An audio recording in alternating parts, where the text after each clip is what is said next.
돈을 버는 다양한 방법, 재테크 기사와 돈 되는 정보로 투자의 기준을 제시해주는 재테크 노하우 머니쇼 시작합니다. 간밤 뉴욕 증시가 혼조로 마감했죠. 네, 그렇습니다.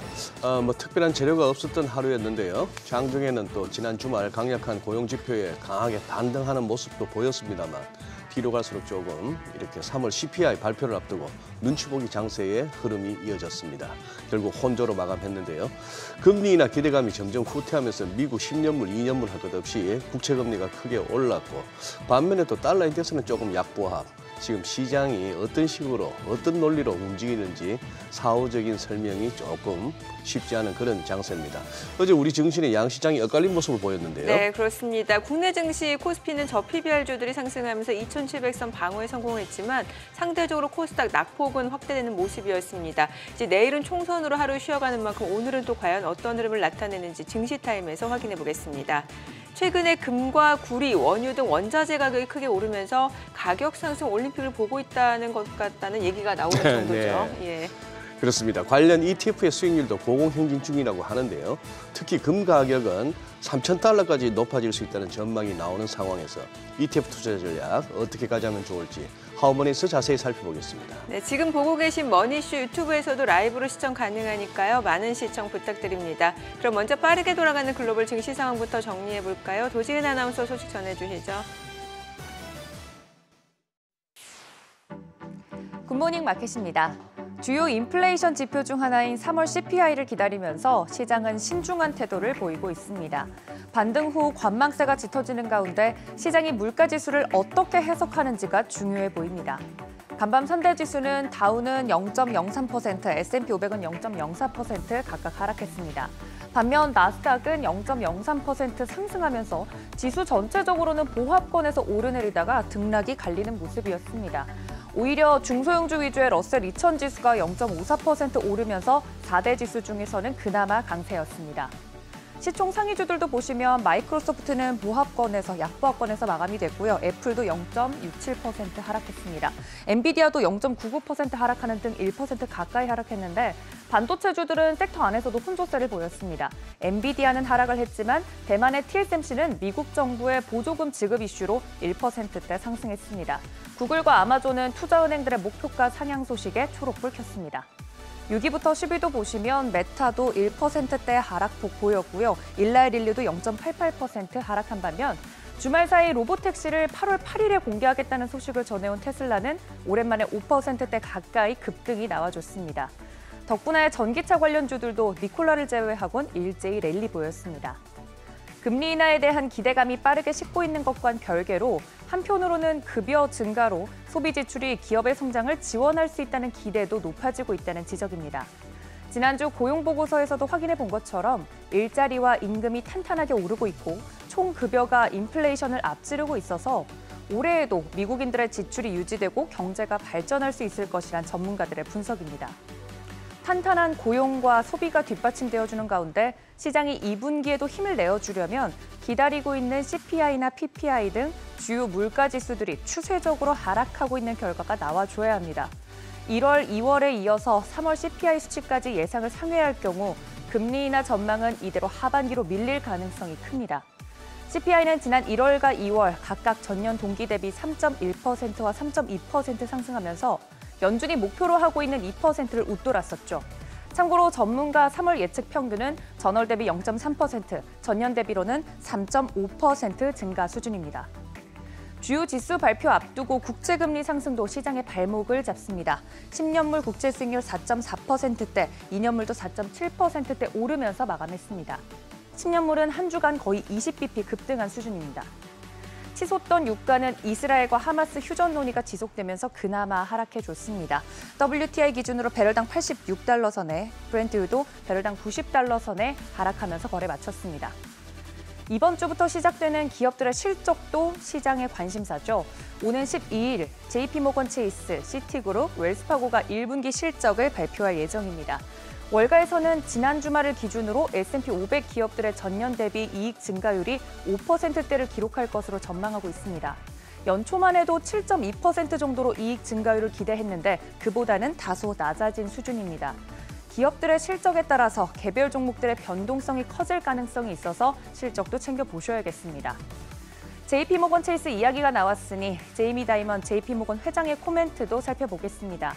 미국 경제의 연착륙 확률을 70에서 80% 정도로 보고 있지만 실제 그 확률이 훨씬 낮을 것이라고 본다면서 경기 침체에 대한 가능성을 배제해서는 안 된다고 또 경고했습니다.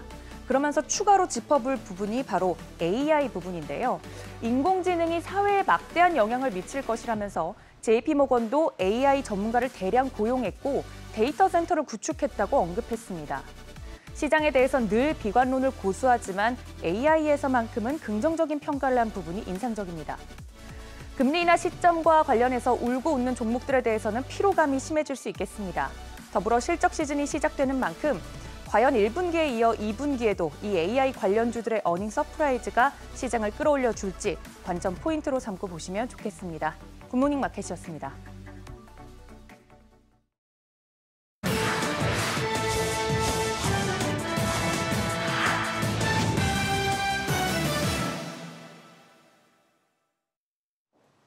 미국이 TSMC의 예상을 뛰어넘는 반도체 보조금을 지원하겠다고 발표했습니다. 66억 달러, 우리 돈 9조 원에 달하는데요. 당초 예상보다 30% 넘게 늘어난 액수입니다. 여기에 더해 50억 달러 규모의 저리 대출도 제공하기로 하면서 총 지원 규모는 116억 달러에 육박합니다. TSMC 역시 이에 화답하듯 투자 규모를 대폭 늘리기로 했습니다. 당초 계획했던 400억 달러에서 650억 달러, 우리 돈 88조 원으로 확대하고요. 여기에 2030년까지 애리조나주의 세 번째 반도체 공장을 건설한다는 계획도 발표했습니다. 미국 역사상 외국인 직접 투자로는 역대 최대 규모인데 TSMC 이 같은 투자가 삼성에게는 부담으로 작용할 수 있다는 분석도 나옵니다. 미국 정부의 통 큰 보조금을 기대하려면 투자를 더 늘려야 한다는 부담을 안게 되는데 1분기 잠정 실적이 1년 전과 비교해 10배 늘었지만 회사 반도체 재고 자산은 지난 연말 기준 31조 원에 달하고 또 경기도 용인 반도체 클러스터 조성에도 360조 원을 투자할 예정인 만큼 미국의 보조금을 두고 마냥 좋아할 수만은 없고 고민과 부담이 커질 수밖에 없는 상황입니다. 횡보세를 보이던 비트코인이 반감기를 열흘 앞두고 다시 급등세를 나타내고 있습니다. 밤사이 한때 72,000달러를 돌파한 뒤 현재 71,000달러 선에서 움직이고 있는데요. 지난달 역대 최고가인 73,780달러를 찍은 뒤 차익 실현 매물이 대거 쏟아지면서 주춤하긴 했지만 비트코인은 비트코인이었습니다. 지난 3월 말 2주 연속 자금이 빠져나갔던 비트코인 현물 ETF도 순유입세로 전환하면서 힘을 보태고 있는데요. 지난 4일과 5일 각각 2억 달러에 달하는 자금이 순유입되면서 지난 1월 11일 이후 누적 자금 순유입액은 우리 돈 17조 원을 넘겼습니다.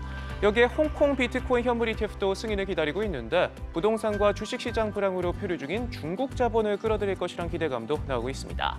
다시금 랠리에 올라탄 비트코인 시가총액은 JP모건을 비롯한 월가 대표은행 4인방을 모두 합친 것보다 많은 1,900조 원에 육박하고요.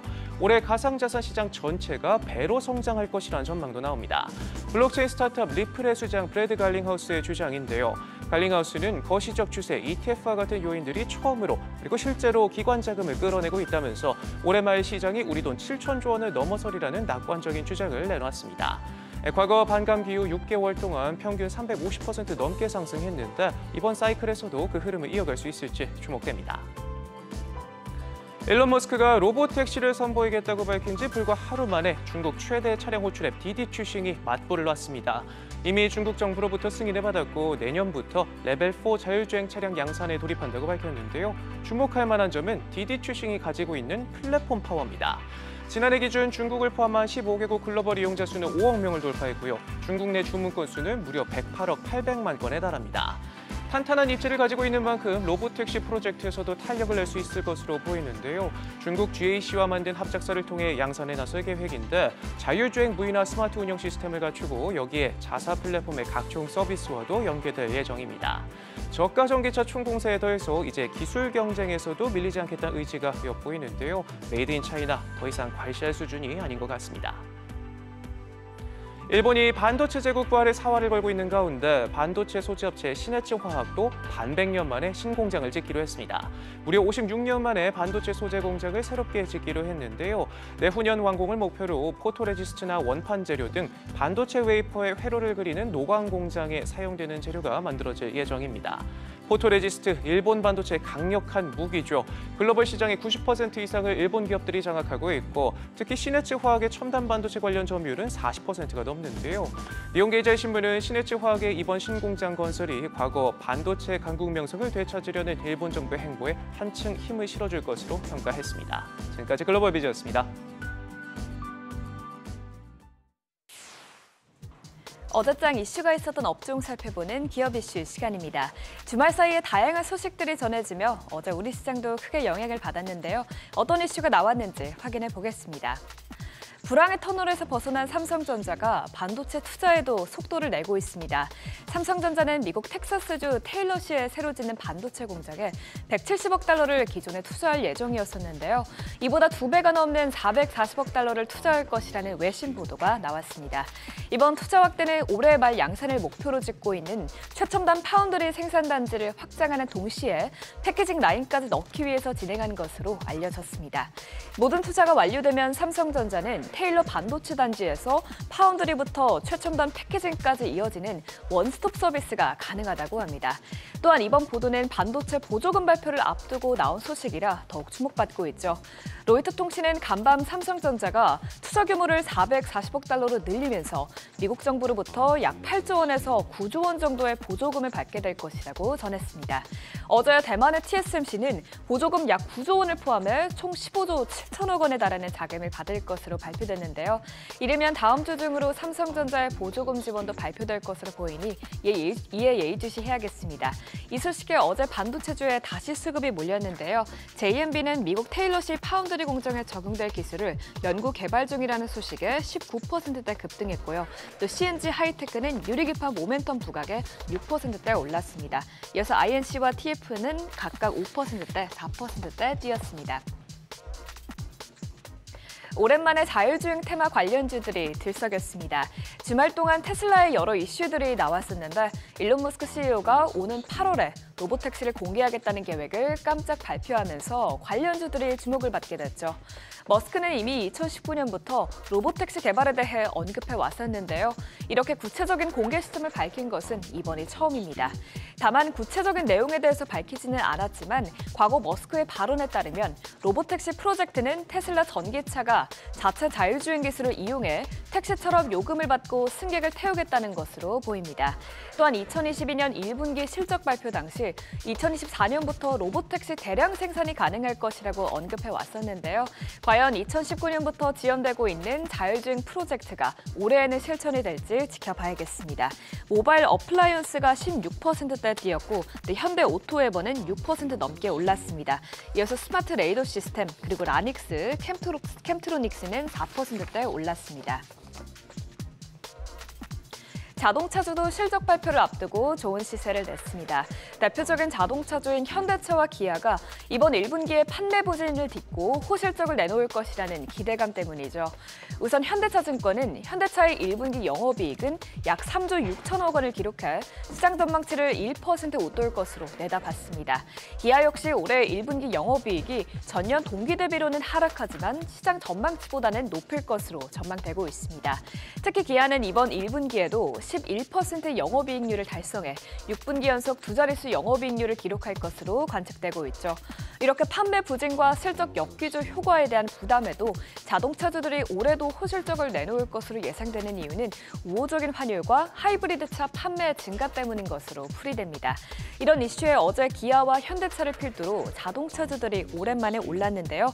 기아와 현대차가 모두 3%대 강세 흐름을 나타냈고요. 또 자동차 부품주인 DH오토웨어, 모트렉스 그리고 한온 시스템까지 모두 2%대 상승세를 기록했습니다. 지정학적 리스크가 연일 고조되면서 방산주도 주목받고 있습니다. 지난주 이스라엘이 시리아 내 이란 영사관을 폭격한 이후 이란과 이스라엘 간 분쟁이 격화되고 있는데요. 이에 따라 이란이 직접 공격에 나설 가능성이 제기되고 있습니다. 그동안 이스라엘과 하마스 전쟁은 대부분 가자지구 내로 국한돼 있었지만 이란이 직접 참전하게 된다면 제5차 중동 전쟁으로 전선이 확대될 우려가 커지고 있죠. 이스라엘군이 가자 남부 지역에서 지상군 상당수를 철수했다는 소식이 나왔지만 휴전 협상은 어려울 것으로 보이는 상황인데요. 일각에서는 라마단의 27번째 밤인 권능의 밤이 종료되는 10일 전후에 이란이 보복 공격을 할 것이라는 관측도 나오고 있습니다. 이렇게 러시아 우크라이나 전쟁부터 중동 지역 리스크까지 커지면서 방산주들이 일제히 오르고 있습니다. 스페코가 14%대, 또 삼형 ENC는 12%대 올랐고요. 한화는 5.18% 상승했습니다. 이외에 휴니드와 빅텍은 4%대로 상승 마감했습니다. 지금까지 어제장 이슈 살펴봤습니다. 내일은 총선으로 국내 증시는 하루 쉬어가지만 돌아오는 11일에는 여러 이슈들이 몰려있는 만큼 증시 변동성에 대비할 필요가 있겠습니다.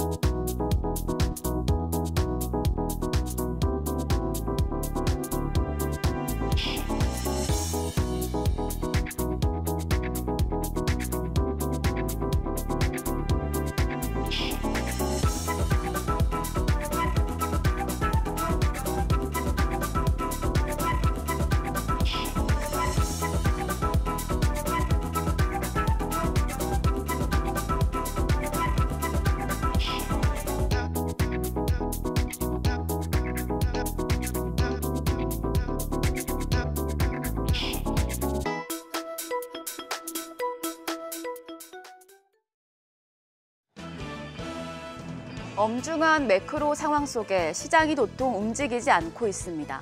하지만 그동안 숨어있던 저 PBR주는 다시 꿈틀대는 모습입니다. 내일 있을 총선을 앞두고 저 PBR주에 매수세가 유입됐습니다. 그래서 이 영향으로 코스피가 0.13% 소폭 반등에 성공했는데요. 사실 저 PBR주와 반도체 같은 일부 강했던 테마를 제외하면 하락 종목의 수가 훨씬 많았습니다. 그리고 저 PBR주의 강세에 성장주 중심의 코스닥은 1.34% 또 한 번 조정을 받았습니다. 860선, 하락 종목이 1,200여 개가 넘는 전방위적인 약세장이었습니다. 수급 상황 보시죠.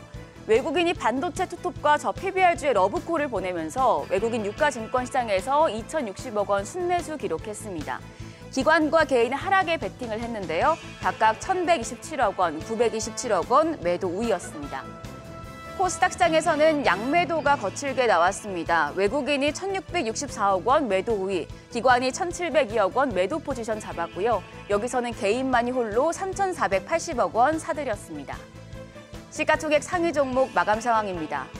유가증권시장 시총 상위 종목 대체로 반등했지만 반도체 투톱은 외국인의 러브콜에도 불구하고 부진한 흐름을 나타냈습니다.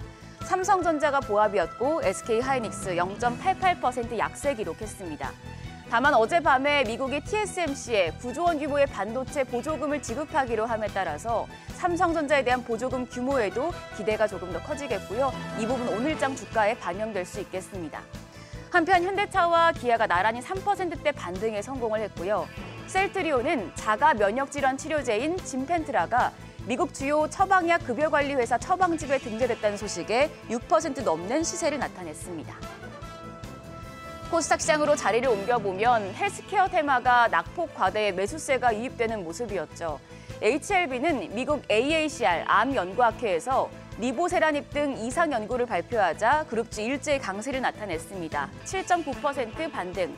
알테오젠도 0.81% 소폭 상승했고 셀트리온 제약까지도 3.59% 강세 흐름 기록했습니다. 반면에 에코프로 오늘 액면 분할로 거래가 정지되는데 이를 앞두고 6%대 낙폭을 기록했고요. 반도체 소부장주인 리노공업과 HPSP, 이오테크닉스도 이 거래를 연속 매글 주지 못했습니다.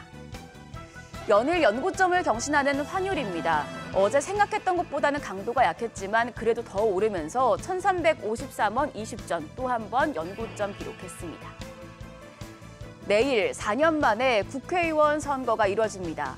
이번 선거에서 여야 어디가 승기를 잡느냐에 따라 정부가 지금까지 추진하던 밸류업 프로그램 향방도 갈릴 수 있어 그 어느 때보다 시장 투자자들의 관심이 집중되고 있습니다. 지난 2000년대부터 총선 이후의 주가를 쭉 살펴보면 한 달간 수익률을 봤을 때는 16대와 21대 두 번을 제외하고 모두 하방 압력을 받았었습니다. 금융위기와 코로나19 영향을 빼면 전반적으로 기대감이 꺾이는 모습이라 지금 시장의 기대감이 실망감으로 전환될 수 있다는 부분은 염두에 두시길 바랍니다. 다만 어제 외국인들이 저 PBR주를 다시 사들이면서 오랜만에 밸류업 관련주들이 활짝 웃었죠. 특히 눈에 띄는 거는 현대차와 기아였습니다. 증권가에서는 현대차와 기아가 밸류업 프로그램 영향에 더해 실적까지 기대된다며 주목하고 있습니다. 현대차와 기아 모두 시장 기대치를 상회하는 1분기 영업이익을 기록할 것으로 전망됩니다. 현대차는 믹스 개선 극대화에 수출의 우호적인 환율 그리고 원재료비 하락 등의 영향으로 긍정적인 실적을 낼 것이라는 분석이 나오고 있는데요. 하이투자증권에서는 32만 원, 현대차증권에서는 36만 원 목표 주가로 제시를 했고요. 기아 같은 경우에는 어제 CEO 인베스터 데이를 개최하고 중장기 사업 전략을 발표했습니다. 이 부분의 영향으로 증권가에서는 목표 주가를 상향했는데요. 어제 인베스터 데이에서 나온 내용을 보면 우선 기아는 목적 기반 모빌리티 컨셉과 PPV 판매 목표를 구체화하고 2030년까지 글로벌 시장에서 430만 대로 110만 대 물량을 더 증가하겠다는 계획을 내놨습니다. 또 여기에 더해서 자사주 매입과 소각을 중심으로 주주 환원도 강화하겠다는 방침을 내놨는데요. 하나투자증권에서는 고수익 친환경차 물량 확대를 통해서 수요 둔화에 대응 중이라며 목표 주가를 13만 5천 원으로 상향 조정했고요. 유한타증권도 하이브리드차 투자 확대와 적극적인 주주 환원 정책을 바탕으로 주가 수익 비율 6배까지 주가가 오를 수 있다고 분석했습니다. 역시 목표 주가 12.5% 올린 13만 5천 원 제시했습니다. 저 PBR주는 총선 결과 발표 이후에 접근하는 게 더 유효하겠지만 자동차 대표주는 실적이 탄탄할 것으로 전망이 되는 만큼 미리 체크해 두시면 좋겠습니다. 국회의원 선거와 미국의 3월 소비자 물가 지수 CPI 발표를 하루 앞두고 오늘 시장은 제한된 흐름을 보일 가능성이 큰데요. 간밤에 미국 금리가 8%대까지 치솟을 수 있다는 무서운 전망이 나온 만큼 시장 멀리 보면서 신중하게 대응하시길 바랍니다. 지금까지 어제장 오늘장이었습니다.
네, 현재 시각 8시 24분 지나갑니다. 지금 보고 계신 머니쇼 유튜브에서 라이브로도 시청 가능하니까요. 많은 시청 부탁드립니다.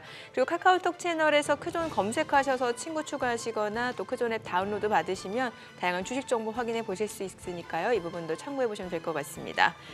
간밤 뉴욕 증시 3대 지수가 이제 보합권에서 마무리가 됐는데 참 이번 주 여러 가지 좀 지표들, 특히 물가 관련 지표들, 인플레이션 둔화가 만약에 강하게 나타나지 않는다라고 하면은 미 연준 입장에서는 이제 하반기 금리나 기대감도 굉장히 낮아지고 있다라는 점, 시장에서는 좀 부담인 것 같아요. 그렇죠. 지금 근데 오프닝에서도 잠깐 언급했습니다만 지금 시장이 어떻게 해서 오르고 내리고가 이렇게 설명이 뚜렷하게 나오지 않는 그런 장이 됐습니다. 네. 다만 이제 기술적으로 한 가지 언급할 만한 거는 미국도 그렇고 유럽도 그렇고 똑같은 현상인데요. 그동안에 작년 11월부터 이렇게 랠리가 이어지면서 조금 이렇게 밀릴만 하면은 이른바 그 21선 기술적으로 예, 봤을 기술적으로 5일선, 21선, 뭐 네네. 61선 이렇게 보통 HTS나 이런 데 이제 꺼져 있는데 21선이 이제 주추세선이라고 이제 교과서에서는 얘기합니다. 거기만 하면 탁탁 이렇게 받쳐지고 다시 또 이렇게 고점을 높여오고 하는 그런 현상이 한 반년 가까이 이어지고 있는데 네네. 지금 미국도 유럽도 지수도 그렇고 어지간한 종목들이 그런 공방이 지금 5일선이 21선 다시 뚫고 내려오느냐 여기서 또 다시 올라가느냐 네네. 요런 어떤 크리티컬한 시점에서 이제 아마 CPI 보고 네. 뭐 방향을 정하지 않을까 싶네요. 그리고 또 업종별로 네. 보더라도 그동안 이제 미증시 쪽에서도 상승 랠리를 이끌었던 게 AI 관련 반도체 섹터잖아요. 그렇죠. 좀 많이 오른 감이 있어서인지는 모르겠습니다만 좀 쉬어가는 모습이고 뭐 그동안 떨어졌던 뭐 테슬라라든지 이런 네. 종목들에선 또 저가 매수세가 좀 유입되고 있더라고요. 예. 뭐 테슬라는 어쨌거나 그 일론 머스크 그 CEO가 네. 주가에 대해서는 그래도 진심이에요. 160불이라고 하는 아주 중요한 레벨에 와서 네네. 일단 8월 8일 다소 로보택시. 좀 멀어 보이는데 예. 그때 가서 뭔가 보여드릴게 하면서 뭔가 모멘텀을 딱 내놨네요. 딱 예. 내놔서 이제 추가 하락 갖다 저지한 상황이고 아까 이렇게 굿모닝 마켓에서 이렇게 보셨으면 아시겠지만 시가총액 10위권까지는 대부분 많이 밀렸어요. 맞아요. 그거 대비 이렇게 지수가 이렇게 보합으로 마무리했다는 얘기는 그럼 좀 버텨준 거죠. 네, 버텨준 거고 나머지 이제 소위 말하는 빅테크나 우리가 잘 아는 그쪽 종목들이 아닌 쪽에서 어떻게 보면은 이렇게 좀 시장을 네. 좀 더 맞췄다 할까? 뭔가 그런 종목 느낌도 간 들고. 순환매 로테이션 그런 키 느낌도 드는 맞추기 거죠. 이 정도가 좀 보여지네요. 어제 우리도 뭐 2차 전지에서 일부 외국인 매수세가 들어오는 것도 그렇게 해석이 되더라고요. 많이 네. 밀린 쪽으로 한 번 더 순환매가 들어온다. 뭐 이렇게 보는 것 같습니다. 자, 오늘 크로스 리서치 이재무 대표와 시장 이야기 나눠보겠습니다. 어서 오세요. 어서 오십시오. 네, 안녕하세요. 네. 어떻게 뭐 미국장은 뭐 특별히 뭐 이렇게 언급하실 만한 내용이 있으신지? 네, 뭐 지금 다 소장님 말씀해 주신 것처럼 네, 시장 지수는 뭐 거의 고만고만하죠. 고만고만했고요. 뭐 일부 이제 테슬라 이런 종목들이 좀 이제 이슈를 좀 받았던 것 같습니다. 네. 그래서 뭐 특징 있는 종목들만 좀 움직였던 것 같고 일부 지금 또 암호화폐 관련된 종목군들이 또 뭐 이더리움하고 이런 것들이 좀 떨어질 법하다 다시 또 반등 나오고 이런 모습이 좀 나오고 있습니다. 네, 강하긴 강하네요. 지금 뭐 우리 내일 또 선거 때문에 쉬고 이렇게 합니다만 오늘 화요일인데 뭐 짧은 주간이긴 합니다만 한번 조금 지표나 일정도 한번 체크해 주시죠. 네, 일단 뭐 제가 볼 때 가장 중요한 거는 지금 뭐 금리 이제 관련된 이슈들이라든지 또는 뭐 연준 인사들의 발언, 지난주도 일부 시장에 좀 영향을 많이 미치고 있어가지고 이제 그런 것들 체크를 해보시면 좋을 것 같습니다. 우선 그 FOMC 의사록 공개 이제 한국 시각 11일 오전 3시에 이제 공개가 됩니다. 지난 뭐 FOMC 회의 이제 결과가 뭐 회의록이 이제 나오는 거라고 보시면 되겠고요. 그다음 시장에서 가장 이번 주에는 이제 메인으로 보고 있는 게 아무래도 좀 CPI 발표일 것 같아요. 그래서 지금 현재 시장에서 추정하고 있는 숫자를 보니까 한 3.5% 정도 예상을 하고 있습니다. 그래서 숫자 한 번씩 좀 체크해 보시면 좋을 것 같고 지금 물가가 잘 내려오다가 요새는 떨어지는 그 폭이 약간 좀 둔화가 좀 된 것 같죠. 그러다 보니까 지금 숫자 어느 정도 얼마가 나올지 한번 체크해 보시면 좋을 것 같고 연준 인사들의 발언 중요해 보입니다. 지난주에 그 닐 카시카리 연은 총재 이분 발언 좀 영향을 좀 미쳤던 것 같고 이번 주에도 있습니다. 그래서 이분들이 최근에 보면은 올해 뭐 금리를 내리는 게 아니고 되려 올릴 수도 있다 이렇게 좀 강하게 주장을 하고 있습니다. 그런 것들이 시장에 일부 좀 영향을 미치고 있고요. 이건 제가 몇 차례 말씀을 드렸던 것 같습니다. 금리를 분명히 시장에서는 내릴 거라고 기대를 하고 있는데 이런 것들이 증시에도 반영이 되고 있는데 연준 인사들, 연준의 어떤 움직임에 의해서 좀 지수가 좀 출렁이는 모습들이 나올 거기 때문에 그런 게 결국 시장에 영향을 미치니까 그런 것들을 한 번씩 체크해 보시면 좋겠다라고 말씀드리겠고 이제 실적 시즌에 들어갔기 때문에 실적 발표하는 기업들 한 번씩 체크해 보시면 좋겠는데 이번 주는 웰스파고, JP모건 체이스, 블랙롱, 시티그룹, 델타항공 이런 기업들 실적이 좀 발표가 됩니다. 그래서 1분기 실적 시즌 들어가니까 각 섹터별 그다음에 또 종목별 중심으로 우리나라 기업들에 영향을 미치는 기업들이 있으니까 그런 기업들 실적 발표가 이제 조금씩 나온다라고 보시면 되니까 이제 실적 나오는 것들 분위기에 한 번씩 좀 보시면 좋겠습니다. 네.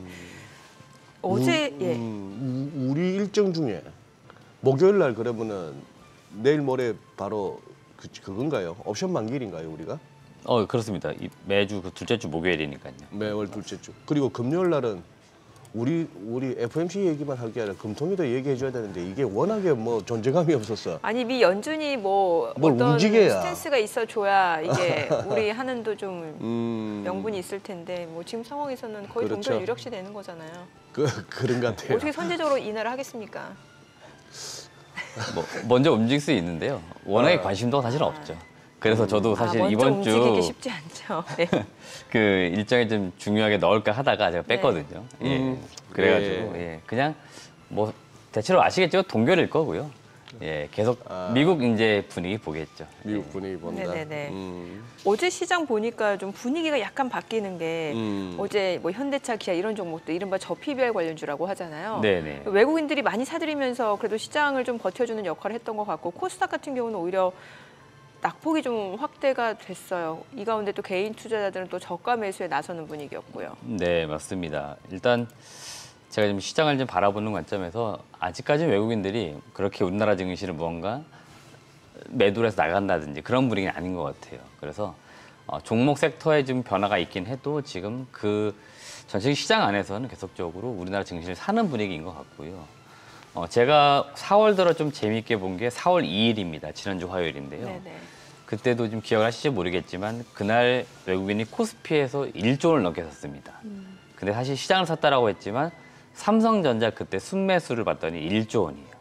그러니까 결국 예. 코스피 1조 원은 삼성전자 1조 원하고 동일했던 거니까 네. 결국 나중에 제가 좀 약간 두려운 게 뭐냐면은 시장이 올라갈 때 삼성전자만 올라가고 나머지 기업들이 잠잠한 모습이 나오지 않을까. 이게 제가 볼 때는 네. 약간 지금 걱정되는 분위기예요. 무슨 얘기냐면 저거는 어차피 스몰캡이나 다른 작은 종목들을 보다 보니까 이 대형주 중심으로 외국인들이 많이 매수하고 있다 보니까 그쪽에 수급 쏠림이 나타나게 되고 그쪽에 자금들이 들어가게 되면은 다른 종목들은 좀 소외가 되는 현상이 나타날 수도 있기 때문에 예. 까딱 잘못하면 이 시장 분위기 굉장히 좋은데 내 종목은 왜 이래 이런 분위기가 팽배해질 수 있다는 거죠. 이걸 제가 몇 차례 말씀드렸었거든요. 제가 과거에도 경험을 했었고 이게 2016년도 17년도 이때입니다. 반도체 업황, 호황이 이룰 때 그 당시 삼성전자하고 SK 하이닉스 이 두 개 종목이 거의 시장을 주도했고 그랬죠. 외국인들은 다 이 두 개 종목 샀죠. 예. 지금은 일단 요 반도체도 메인으로 사고 있지만 저 PBR 관련 기업들도 지금 사고 있는 거죠. 그래서 시장이 이제 약간 전체적으로 우상향 기조 속에서 반도체도 좀 올라갔다가 일부 자동차나 뭐 저 PBR 은행주들 좀 올라가고 이런 분위기라고 보고 보시면 될 것 같습니다.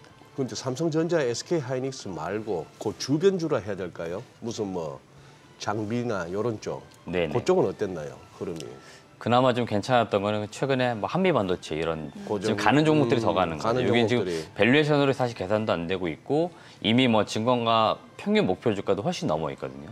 그럼에도 불구하고 좀 더 가는 분위기거든요. 더 가는 분위기. 밸류에이션도 계산이 안 된다는 말씀은. 지금 PER 기준 뭐 장비주들이 예. 높게 받는 경우 뭐 예를 들어서 단독으로 만들어 놓은 장비라든지 자기만 혼자 한다든지 이러면은 PE 한 40배씩 받는데 그 이상 좀 더 받고 있습니다. 그러니까 계산했을 때는 너무 비싼데 하는 이런 사실 예. 인식은 있지만 주가는 계속 더 가는 현상이 나타나고 있는 거죠. 어제 국내 증시에서 좀 특징을 보였던 섹터는 이제 최근에 그 시장 참여자들 관심 받고 있는 유리기판 관련주들. 네. 유리기판 관련주 내에서도 대장주가 좀 바뀌더라고요. 어제 보니까 FNS테크가 급등하고. 네, 맞습니다. 예. 지금 앵커님 말씀을 정말 잘해주셨는데 유리기판 관련 주인데 종목들이 바뀌고 있어요. 예, 종목이 빠르게 네, 바뀌더라고요. 어제 같은 경우에도 지금 자막에도 나오지만 저 캠트로닉스하고 JNTC는 증권사에서 어제 보고서가 나왔습니다. 네네네. 그래서 실제로 NH투자증권, 하나증권에서 유리기판 관련 기업 이렇게 해서 이제 나왔는데 하나증권에서는 캠트로닉스 유리기판이 보여줄 강력한 성장 모멘텀 이렇게 제목이 달렸고요. NH투자증권에서 JNTC는 글로벌 유리기판 소재 업체로의 도약 이런 식으로 나왔습니다. 그러니까 시장에서는 이미 좀 기술을 가지고 있거나 한 종목군들이 있거든요. 네. 이 종목군들이 발굴이 안 돼 있다가 네. 지금 대형주 중심으로 우리가 봤다가 그 아랫단에서 그러니까 밸류체인이 되는 거죠. 밸류체인에 이런 기업들이 좀 주목을 받겠네 했었는데 그런 기업들이 서서히 더 부각이 되는 그런 현상이 나타나고 있는 거고 실제로 지난주까지만 해도 필옵틱스가 가장 대장주처럼 올라갔잖아요. 근데 대장주인데 이 필옵틱스가 어제 일부 올라가다가 음봉으로 전환을 합니다. 네. 그리고 새롭게 등장한 종목들이 올라가고 있기 때문에 오늘도 시장에서 만약에 지수가 별 볼일 없다 그러면은 일부 테마주 중심으로 종목들이 올라갈 것 같은데 어제 올랐던 유리기판 아니면 또 다른 새로운 유리기판 관련주가 등장할지도 좀 볼 필요 있을 것 같아요. 그래서 약간 새로운 테마가 좀 뭔가 형성화 되고 있고 그 안에서 종목들이 순환매가 이루어지고 있는 게 지금 시장 특징이라고 좀 보시면 될 것 같습니다. 네네. 기본적으로 지금 이재모 대표께서는 지금 유리기판 이쪽은 테마주의 성격이다라고 보십니까? 제가 일단 지금 테마주 성격으로 말씀드릴 이유는 뭐냐면은 저 기업들이 관련이 있냐 없냐를 저는 항상 먼저 따지거든요. 따져요. 예, 저는 그래서 SKC 같은 경우는 관련이 있죠. 있는 기업이라고 일단 말씀 주셨는데. SKC, 예. 그다음 삼성, 전기, LG, 이노테 이런 기업들은 실제 이제 기판을 만들기 때문에 네. 사실 요 이슈는 요 세 개 업체 이슈입니다. 네. 요 세 개 업체가 이슈인 거고 예. 이걸 만들기 위한 장비 소재가 이제 무언가 들어가줘야 되는데 네. 그 상태에서 누가 장비를 납품을 할 수 있느냐, 예. 또 누가 가공해줄 수 있느냐 이런 능력치들을 이제 가지고 있는 건데 실제로 거론되고 있는 기업들은 일단은 관련성은 다 있어요. 다만 이제 문제가 뭐냐면 유리기판 이제 시작하겠다라고 하거나 네. 뭐 일부 국내에서 SKC가 제일 빠르다고 하지만 올해 하반기란 말이죠.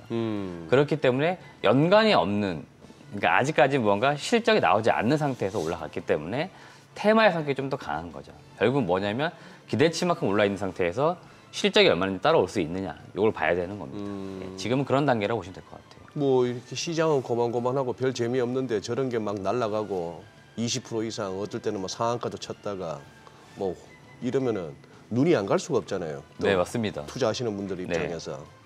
사실 이제 SKC 같은 경우는 원래는 2차 전지 동박 쪽으로 좀 유명했다가 네네. 주가가 계속해서 좀 내리막길을 걷다가 최근에 유리기판 모멘텀으로 좀 올라가거든요. 네, 맞습니다. 이게- 뭐 사업 비중으로 봤을 때 어느 쪽을 더 봐야 되는 거예요? 사실은 제가 볼 때는 반도체 그래 소재 이쪽이 좀 더 중요하죠. 아. 예, 동박도 일부 중요하긴 하지만 SKC 자체에서 매출 비중은 어느 쪽인 거예요? 제가 정확하게 비중은 모르겠지만 일단 SKC 원래 본업은 그래도 소재 쪽이 반도체 소재라는 이런 쪽인 거고 사실 SKC 자회사인 SK 넥실리스가 동박 사업을 하는 거죠. 그렇기 때문에 실제로 이제 이렇게 회사가 좀 나누어서 이제 사업을 영위하고 있는 거고 SKC는 이제 사업 회사이면서 지주이지 않습니까? 네네. 그렇기 때문에 이제 그 밸류를 지금 받고 있는 거고요. 실제로 SK 넥실리스가 나중에 혹시 뭐 상장할지 안 할지 모르겠지만 네네. 그 전까지 모든 어떤 이슈나 모멘텀은 다 SKC가 받는 거죠. 그렇기 때문에 SKC가 사실은 동박으로 이제 많이 시장에서 부각이 되는 바람에 주가도 많이 빠졌지만 최근엔 다시 반도체 소재 그러게요. 이런 네. 쪽 이제 기판 쪽으로 해가지고 주목을 이제 받고 있는 거라고 보시면 되겠고 SKC가 또 인수한 기업 중에 테스트 소켓 업체도 있거든요. 아, 반도체 소켓. 쪽에. 그러니까 네. 이쪽에 더 사업을 강할 움직임이 있었는데 이제 그런 것들이 조금씩 부각이 되고 있다라고 보시면 될 것 같습니다. 유리기판은 이제 일종의 이제 테마주의 성격으로 말씀하셨고 또 하나 재밌는 게 요즘 이제 구리 가격이 난리를 치다 보니까 이 대원전선은 제가 알기로 이거 3년 텀으로 한 번씩 시세 나오는 종목인데 지금 또 시작했네요 보니까 이게 진짜 구리 쪽으로 구리 이슈로 이렇게 가고 있는 겁니까 이게? 일단 최근에 이제 구리가 좀 네. 올라온다 이 이슈 때문에 네. 그 소위 말하는 전선 관련된 기업들, 전선 그다음에 관련된. 그 지난달부터 보시면은 전력 이제 기기 그러니까 일종의 뭔가 전방 시장에서 네. 뭐 전기차라든지 네. AI 이런 것들 때문에 전기, 전력이 많이 필요하다. 네네. 그렇기 때문에 이거에 대한 투자가 많이 이루어질 거고 지금도 이미 투자가 많이 이루어지고 네. 있고요. 그러다 보니까 전력 설비 이제 기자재 업체들이 많이 주목을 받을 거다라고 한 게 작년부터인 거고요. 그게 쭉 추세가 이어져 오다가 지난달에 또 갑자기 단계가 많이 올라왔죠. 예. 이제 일론 머스크의 발언 이런 것들이 좀 셌던 것 같고 확실히 예. 주식시장에는 무언가 영향을 미치는 인물은 맞는 것 같아요. 그렇기 아. 때문에 좀 주가 많이 올라온 건 맞고요. 실제로 구리 가격도 많이 올라왔고 많이 올라왔고. 그 전선 관련된 기업들의 어떤 대체로 이제 가장 그 메인 소재가 이제 구리라고 놓고 볼 때 이 구리의 가격이 올라가게 되면은 결국 이제 원가가 올라간 거고 네. 여기 이제 판가의 전가가 또 됩니다. 네. 그게 또 잘 되는 또 산업군 중에 하나예요. 그러다 보니까 저 기업들이 이제 수혜를 보는 건 맞는데 제가 최근에 이 전기, 재룡전기라든지 뭐 전선 관련된 기업들을 잘 볼 때 22년대, 23년도에 그 이익의 어떤 증가폭을 보면 굉장히 많이 올라왔습니다. 거의 많게는 2배 이상 올라간 기업들도 많아요. 예. 그 기간의 주가도 꾸준히 올라왔습니다. 예. 이 정도까지 이해가 되겠는데 네. 작년하고 올해 그 이익이 어떤 실적 추정치이긴 해도 그 숫자가 크게 늘어나진 않습니다. 그 증가율로 보면은. 근데 주가는 좀 더 가파르게 좀 많이 올라왔죠. 그래서 작년까지만 하더라도 많이 올라왔는데도 그래도 싸다는 인식이 많았는데 최근에는 많이 올라왔는데 좀 비싸졌는다는 인식이 생기기 시작했습니다. 근데도 조금씩은 더 가고 있어요. 여전히 더 가고 있습니다. 그렇기 때문에 최근에 시장 트렌드상 가는 종목, 가는 섹터가 더 가는 현상이 나타나고 있는 거고 올라가는 쪽에 자금은 더 쏠리고 있고 그 현상에 의해서 지금 가격이 계속 매겨지고 있기 때문에 지금 종목별로 밸류에이션을 하는 게 의미는 없지만 분명히 비싸진 기업은 있고요. 쫓아가는 기업이 지금 등장을 하고 있습니다. 네. 그러니까 그런 기업들이 있다라고 보시면 될 것 같고 여기도 지금 당장 뭔가 꺾일 어떤 섹터는 아닌 것 같습니다. 아, 전력 전선이요? 네네네. 그러니까 산업 자체가 지금 호황은 맞아요. 초호황인 거고 지금 뭐 시장 전망으로 보게 되면은 내년, 내후년까지는 업황 자체가 꺾이진 않습니다. 그러니까 실적은 계속 좋아질 것 같아요. 다만 제가 앞서 말씀드린 것처럼 재작년에서 작년 실적이 올라올 때 작년에서 올해 실적이 올라올 때 그 증가폭은 약간씩은 좀 떨어지고 있다는 거죠. 그러니까 그건 좀 봐야 된다는 겁니다. 그러니까 분명히 주가가 세게 올라온 게 좀 강하게 올라온 게 있어가지고 약간 부담스럽다는 말씀 드리는 겁니다. 좀 어려운 질문일 수 있겠는데 혹시 그럼 전력 전선 관련주 내에서 좀 그래도 펀더멘털이 좀 뒷받침된다라고 생각되는 종목이 있으세요? 지금으로 봐서는 효성중공업 이런 기업들이 좋아 효성중공업. 보이고요. 그다음에 생각보다 좀 덜 오른 섹터가 어디냐면 LS 그룹 쪽이에요. LS. 네, LS 전선 아시아가 지금 LS 에코에너지로 바꿔서 네. LS 전선 아시아가 사실은 베트남이나 미얀마 이런 쪽에 전선 사업을 하거든요. 네네. 그러니까 국내에서 하느냐 해외에서 하는 차이뿐이에요. 네네. 실제로 구리가게 오른 거에 대한 수혜는 받는 건데 좀 덜 올라 있죠, 상대적으로. LS 최근에 좀 에코에너지. 주가 어떤 변동도 좀 적었고요. 네. 그러니까 LS 전선 아시아 과거 이름이었고 지금 LS 에코에너지. 네. 최근에는 LS 이제 지주사가 일부 영향을 받는 것 같아요. 그래서 이런 기업들이 최근에 등락이 좀 나오고 있긴 해도 네. 상대적으로 덜 올랐다는 거죠. 아. 예, 그러니까 이런 기업들 좀 볼 필요 있는 거고 펀더멘털도 좋으니까 이런 기업들은 좀 볼 필요는 있겠다고 말씀드립니다. 네네. 어제 모처럼 현대차하고 기아가 좀 많이 올랐는데 현대차 그룹의 지금 회장하고 도요타 자동차 회장하고 만났다는 소식이 있는데 이거는 뭘 논의하기 위해서 만난 건가요? 지금 현대차, 도요타가 이제 공통적으로 진행하는 사업이 어디냐면 수소차 사업이 수소. 있죠. 아. 근데 지금 수소차 사업이 전 세계적으로 굉장히 지금 발전성이 없습니다. 발전성이 발전성이? 없다고요? 예, 그러니까 없다? 뭐냐면 앞으로 지금 나가지 못하고 있어요. 네네. 아, 예, 예. 그러니까 산업이라고 하는 게 계속 이렇게 앞으로 빨리 나가줘야 되는데 지난 한 2, 3년간 전기차가 많이 주목을 받았잖아요. 네. 상대적으로 수소차는 많이 좀 소외가 됐습니다. 네. 그러다 보니까 도요타도 그렇고 현대차도 그렇고 경쟁자이면서도 공통적으로 지금 문제의식을 갖고 있는 게 이 수소차를 어떻게 발전시킬 것인가. 이 부분에 사실 있거든요. 왜 전기차로 바로 안 가고 수소차에 그렇게 집중하는 거예요? 저도 정확하게 모르겠지만 과거 친환경 자동차를 이렇게 개발할 때 도요타랑 현대차는 수소차에 좀 더 초점을 뒀다라고 하고요. 네. 나머지 업체들은 전기차에 좀 더 초점을 뒀다라고 했습니다. 근데 지금은 그래도 이제 현대차는 이제 많이 따라왔죠. 근데 도요타는 사실은 전기차로 가기보다는 하이브리드에 더 집중하고 네. 있죠. 네. 제가 제 생각에는 뭐 도요타는 하이브리드 가다가 전기차 분위기 봐서 살짝 아니다 싶으면 수소차로 바로 갈 수도 있겠죠. 그리고 수소차는 지금 이 업계 트렌드 저 탐방 다니면서 들어보면은 상용차로 가는 거에 더 초점을 많이 두고 있는 것 같습니다. 그러니까 현대차만 하더라도 1톤 트럭을 사실은 작년, 재작년 전기차로 내놔왔거든요. 네. 동고 EV 이런 모델들. 근데 실제로 사용자분들의 그 피드백을 받아보면 불만이 많아요.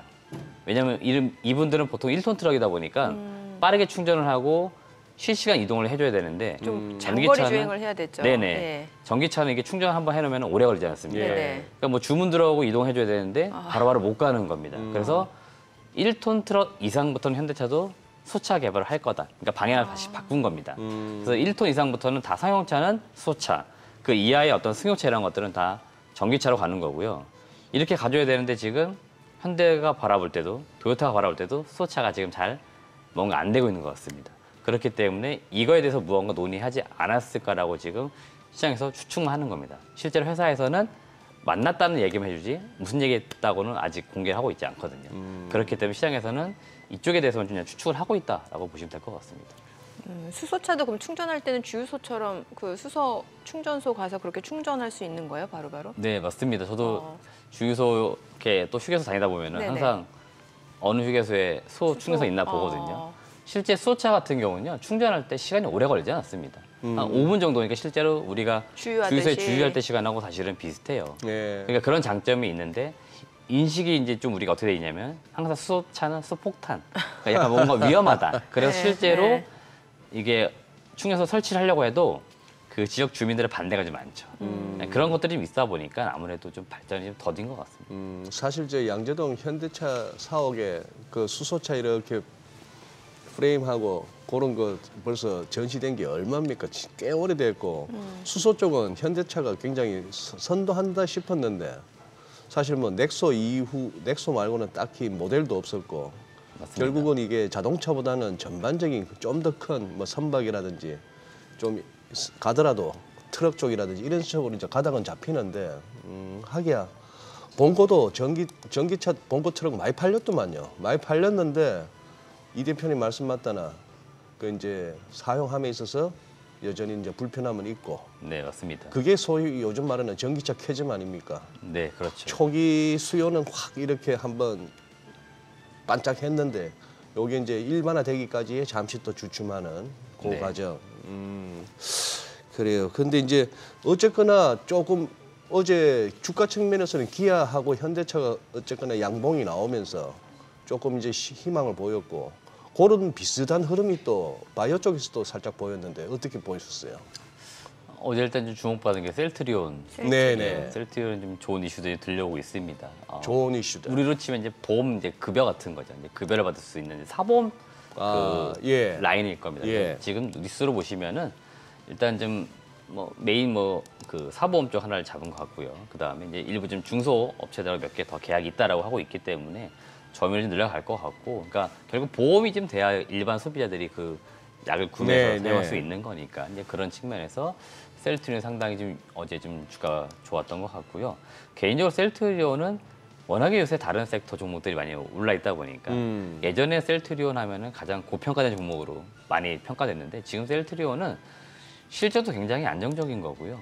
그 다음에 이제 경영 차원에서 좀 뭔가 좀 견실해지는 것 같고 점점 더 그래서 좀 주가가 탄력성을 더 받을 것 같은데도 여전히 지금 주가가 힘을 많이 못 쓰고 있습니다. 여전히 20만 원대 이하에 있는데 셀트리온은 개인적으로 주가가 올해 좀 하반기 가면 갈수록 더 강해지지 않을까라고 좀 보고 있는 종목 중에 하나라서 일단 바이오 섹터 내에서는 셀트리온 이런 기업들을 보시면 좋겠다라고 투자기를 드리고 싶습니다.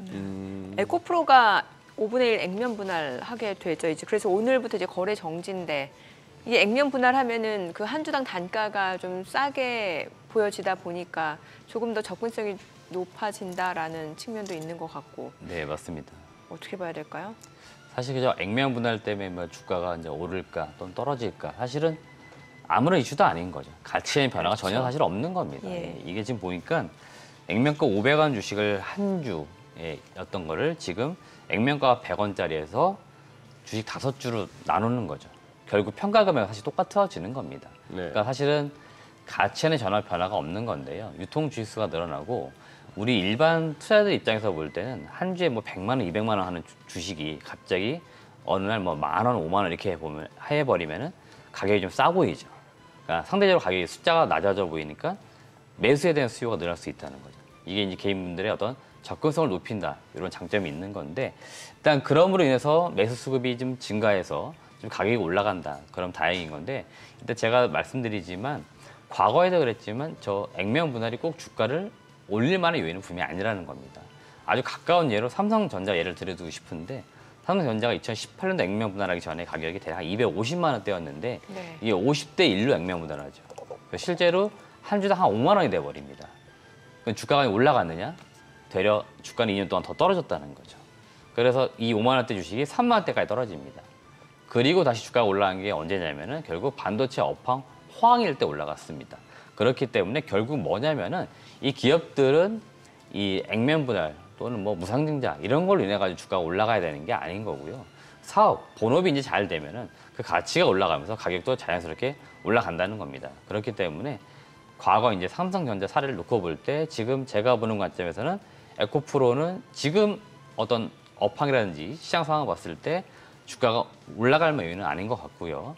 분할 이후 그다음에 전기차 업황이 좋아지게 되면 차후 올라갈 여지는 있다. 이렇게만 좀 보시면 된다라고 말씀드리고 싶습니다. 네, 지금 시각 8시 50분 향해 갑니다. 오늘 양시장 호가 상황 체크해 보도록 하겠습니다. 먼저 코스피 예상 체결 지수부터 확인해 보도록 하죠. 현재 코스피가 강보합 출발 예상되고 있고요. 지금 호가로는 2,722포인트, 코스닥 0.6% 하락이 예상됩니다. 예상 체결 지수는 855포인트입니다. 어제 코스피 같은 경우는 외국인들 순매수로 특히나 그동안 이제 조금 소외됐었던 저PBR 관련주들 상승으로 코스피가 좀 버텨주는 양상이었는데 오늘 장에서도 이런 외국인의 좀 매매 포지션 좀 확인해 보셔야 될 것 같고요. 코스닥 같은 경우는 어제 개인 투자자가 매수를 해줬는데 과연 오늘 장에서도 이런 개인들의 매수세가 계속 유입되는지도 좀 보셔야 될 것 같습니다.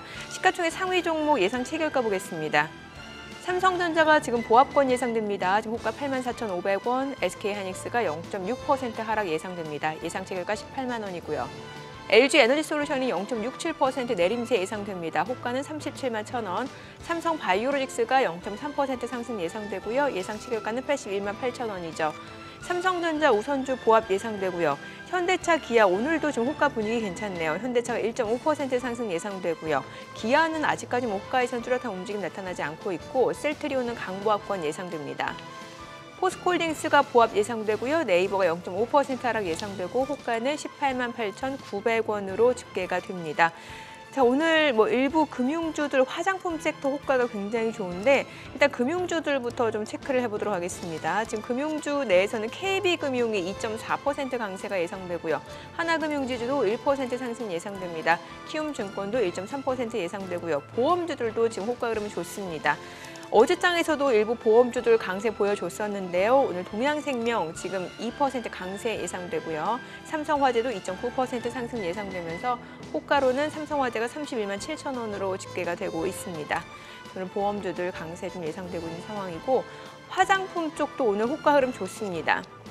아모레퍼시픽이 2% 상승 예상됩니다. 최근에 화장품주가 이제 중국 쪽 수요 증가 기대감으로 좀 견조하게 상승을 보여줬었는데 오늘 지금 호가 분위기 좋네요. 아모레퍼시픽 2% 강세 예상되고요. LG생활건강 7.8% 강세 예상되면서 지금 호가는 38만 9,500원으로 집계가 됩니다. 그 밖에 AVCNC도 1.5% 상승 예상되고요. 한국콜마도 강보합권 예상되면서 51,500원 호가 흐름 집계가 되고 있습니다. 그 밖에 한국화장품 1.2% 강세가 예상되고 있습니다. 오늘 화장품주들도 조금 추이를 보시면 좋을 것 같고요. 코스닥 시가총액 상위 종목 예상 체결가도 보겠습니다. 에코프로비엠 지금 보합 예상되고요. 이제 에코프로는 액면 분할 이슈로 오늘부터 이제 거래가 좀 정지가 되고 있는 상황이고 HLB가 3.5%, 4% 강세가 예상됩니다. 호가는 96,700원. 알테오제는 2% 하락이 예상되고요. 엔캠이 2.6% 약세 예상되면서 호가는 34만 8,500원으로 집계가 됩니다. HPSP가 0.7% 떨어질 걸로 보이고요. 셀트리온제약 보합 예상됩니다. 리노공업 0.4% 하락 예상되고요. 호가는 24만 7,500원. 레인보우 로보틱스는 0.9% 상승 예상됩니다. 예상 체결가 17만 8,500원. 이오테크닉스 호가 3% 강세 예상되고요. 예상 체결가 24만 7,500원으로 집계가 됩니다. 자, 이제 개장까지 7분여가량 남았는데요. 오늘도 이제 코스피 코스닥 양시장은 좀 온도차가 예상이 되네요. 아, 그러네요. 예. 지금 현재로서는 크게 움직일 만한 건 없고 내일 또 우리가 또 선거니까 총선 결과에 따라서 다소 또 증시도 뭔가 좀 해석하거나 준비해야 될 게 좀 달라질 수도 있으니까 아마 결과 보고 움직여야 되겠죠. 그런 상황이고 지수선물 흐름도 봐서 미국 장도 지금 현재는 당장 크게 움직일 거는 없어 보이는 그런 상황이네요. 근데 이 대표님, 액면 분할을 하면 하는 건데 거래 정지는 왜 하는 거죠? 제가 거래 정지하는 것까지는 정확하게 알 수가 모르겠어요. 굳이 이걸 갖다가 4월 25일까지 한참 그러면 아예 거래가 안 된다는 거예요, 그러면? 그렇죠. 예. 생각나는 게 있어서 카카오 보니까 2021년 4월 15일 날 했구만요. 네네. 카카오가 그때 팬데믹 때 장 좋아가지고 막 몰려올 때 치솟고 그러던 와중에 좀 더 싼 맛에 사라고 5대1로 분할해서 또 추가적으로 좀 더 가긴 했습니다만 그 이유가 그거고 삼성전자도 사실 아까 언급하셨지만 액면 분할 이후에 한 2년 고생했고 결국은 이거는 일시적인 어떤 그 수급 측면에서는 조금 도움이 될지는 몰라도 결국은 펀더멘털이라는 얘기네, 그죠? 맞습니다. 결국 이제 회사가 사업이 좀 잘 돼가지고 가치가 좀 올라가야 이제 주가 올라가는 거는 명확한 것 같습니다. 그래서 저 액면 분할 이슈는 그냥 단기적인 이벤트라고 보시면 될 것 같고 저거에 의해서 변동이 나와서 뭔가 트레이딩을 해보겠다 그러면 모르겠지만 실제로 그게 아니라면 사실은 의미가 없는 겁니다. 본인들 평가 금액에 전혀 변화가 없다 이렇게 보시면 됩니다. 그러니까요. 실제로 뭐 액면 분할하고 나서 주가가 좀 올랐던 종목은 딱히 기억나지는 않는 것 같네요. 옛날에 보면. 예. 맞습니다. 삼성전자 여쭤볼게요. 이번에 실적, 잠정 실적 굉장히 좋았잖아요. 그런데 이제 주가 자체는 지금 뭔가 지금 85,000원을 넘어서 좀 추가적인 상승을 네. 기대하시는 분들이 있는 것 같은데 글쎄요, 좀 시간이 더 필요한 걸까요? 어떨까요? 일단 뭐 시간은 좀 더 이제 필요할 것 같고요. 그래요. 시간이 이제 가면 갈수록 삼성전자 주가는 조금 더 올라갈 것 같습니다. 그렇기 때문에 제가 볼 때 삼성전자를 지금 보유를 하고 있다 그러신 분들은 지금부터는 보유자 영역인 거기 때문에 계속 들고 가자는 의견을 드리고 싶고요. 삼성전자의 그 잠정 실적이 지난주 6.6조 원이라고 나왔잖아요. 예. 실제로 제가 지난달 말에 봤던 보고서는 뭐 4.5조 원이었다가 최근 4월 이제 초 들어 나왔던 보고서 봤을 때 5조 원, 막 5.5조 원까지 왔습니다. 이 추정치가 올라오는 거죠, 점점 전망치가. 그래서 비교적 어닝 서프라이즈는 예상을 했는데 그보다 훨씬 더 잘 나왔습니다. 그러니까 시장에서 상향치를 조정해 왔음에도 불구하고 그걸 뛰어넘는 좋은 실적이 나왔기 때문에 상당히 지금 메모리 쪽, 그 반도체에서 턴어라운드가 잘 된 거라고 보시면 되겠고 지금 나오는 얘기를 보니까 실제 출하량은 감소했음에도 불구하고 감산으로 인한 ASP, 그러니까 평균 판매 단가가 올라간 거죠. 그 상승 효과가 뚜렷하게 나타났다라고 지금 이야기가 되고 있고요. 낸드 사업부가 지금 사실은 뭐 시장에서는 추정하고 있기로 3분기나 돼야 턴어라운드 한다. 그러니까 흑자 전환 될 것이다 했는데 지금 얼핏 그 삼성전자 추정하고 있는 애널리스트 분들의 보고서를 보니까 1분기에도 잘하면 흑자 전환 했을 수도 있다. 이런 이야기를 하고 있습니다. 그러니까 낸드는 아직까지 뭔가 좋아질 거라고 보고 있지는 않은데 낸드마저도 좀 좋아지고 있는 것 같고 파운드리도 일부 뭐 지난 4분기 상당히 안 좋았거든요. 네, 파운드리도 약간 좋아지고 있다 이렇게 이야기들이 되고 있기 때문에 대체로 확실한 건 지금 이 메모리 반도체 쪽에 상당히 뭔가 이익이 좋았다라고 보시면 되겠고요. 지금 국내 증권사에서 추정하고 있는 연간 영업이익을 보니까 한 40조 원 정도 예상을 하고 있는 것 같고요. 해외 증권사는 좀 더 좋게 보고 있습니다. 시티증권이 한 42조 원, 맥쿼리가 46조 원, 모건 스탠리하고 골드만삭스는 45조 원. 국내보다는 해외 쪽에서 삼성전자 어떤 이익의 전망치를 좀 더 좋게 보고 있고요. 지금 자막에 나가고 있지만 이러다 보니까 최근에 삼성전자의 목표 주가를 조금씩 더 올리고 있습니다. 이 분위기가 1분기로 끝나는 거냐? 그렇지 않고 2분기, 3분기 더 좋아질 것 같고요. 실제로 당장 2분기에 나올 영업이익은 한 8조 원대까지 보고 있는데 이것도 더 올라갈 여지도 있는 거죠. 그러면은 아마도 시간이 가면 갈수록 삼성전자의 그 주가 자체는 더 올라갈 수밖에 없을 것 같고요. 그렇게 놓고 볼 때는 보유하시는 분들은 꾸준히 보유하시면 좋겠다라고 말씀드리겠고 제가 앞서서 삼성전자 수급 이야기 말씀드렸잖아요. 예. 시장을 샀을 때 삼성전자만 샀더라. 그래서 저는 최근에 시장을 볼 때 그날 삼성전자가 오르고 있는지 떨어지고 예. 있는지 제일 중요하게 체크하거든요. 그러니까 다른 종목들도 중요하게 보지만 결국 삼전이 오르고 있느냐, 삼전이 오를 때 외국인이 사고 있느냐, 이게 외국인 수급하고 연관이 되어 있느냐를 많이 보고 있습니다. 네. 외국인 지분율 추이 보니까 자본주의 논리에 따르면 저 우리나라 회사 아니네요. 그렇죠, 사실은 그렇습니다. 55.68%. 네. 그 삼성전자 얘기하니까 최근에 그 많이 올랐던 종목 중에 하나 자람 테크놀로지라고 아시죠? 이게 뉴로모픽 반도체 관련주 대표적인 좀 대장주였는데 이게 또 삼성전자와 인수 협상을 진행한다라는 그런 소식 아직 확인되지는 않았습니다만 그렇죠. 그런 네. 얘기가 있었거든요. 네, 지금 뭐 삼성전자가 인수 또는 뭐 인수한다고만 해도 올라가는 거고요. 실제로 작년에 가장 많이 오른 기업 중에 하나가 레인보우 로보틱스 같은 기업이잖아요. 삼성전자가 지분 투자하면서 예. 주가가 뭐 거의 10배가 올랐으니까 사실은 투자할지 안 할지는 모르지만 지금 아니, 인수 협상이면 투자하고는 좀 다른 개념이잖아요. 약간. 네네네 뭐 아예 사들인다 그런 네, 거면 네. 뭐 거의 자에서 만들어 버리는 거니까 실제로 자람 테크놀로지 입장에서는 좋을 수 있겠는데 일단 아직까지는 뭔가 확정된 게 없기 때문에 지금으로서는 단정을 지을 수 없는 거고요. 최근에 지금 많이 올라가고 있는 기업들, 올라가는 섹터 중에 하나가 이제 팹리스 기업들입니다. 자람 테크놀로지 반도체를 설계하는 팹리스 업체인데 제가 이것도 올해 그 상반기 주가들이 많이 올라갈 때 몇 차례 말씀드렸던 것 같습니다. 이 국내 팹리스 업체들이 생각보다 지금 주가가 많이 고밸류션을 받고 있습니다. 그러니까 제가 보는 과정에서 많이 비싸져 있는 거예요. 그렇기 때문에 좀 주의가 필요하다 말씀드리겠고요. 지금 일부 상반기 1, 2, 3월 약간 테마가 보일 시점에 올라간 건 맞아요. 네. 근데 지금은 이쪽 섹터 테마가 살짝 꺼질 시기이기도 합니다. 그렇기 때문에 좀 제가 볼 때는 좀 주의가 필요하다 말씀드리는 거고요. 자람테크놀로지가 올해 이익이 나쁘지는 않습니다. 올해 예상 순이익이 한 120억. 팬닉스 업체 중에서 영업이익, 순이익 120억 이상 번다? 많이 버는 겁니다. 요거 개장하고 예. 조금 더 들어봐야 될 것 같습니다. 네네. 오늘 국내 증시를 확인해 보죠. 개장합니다.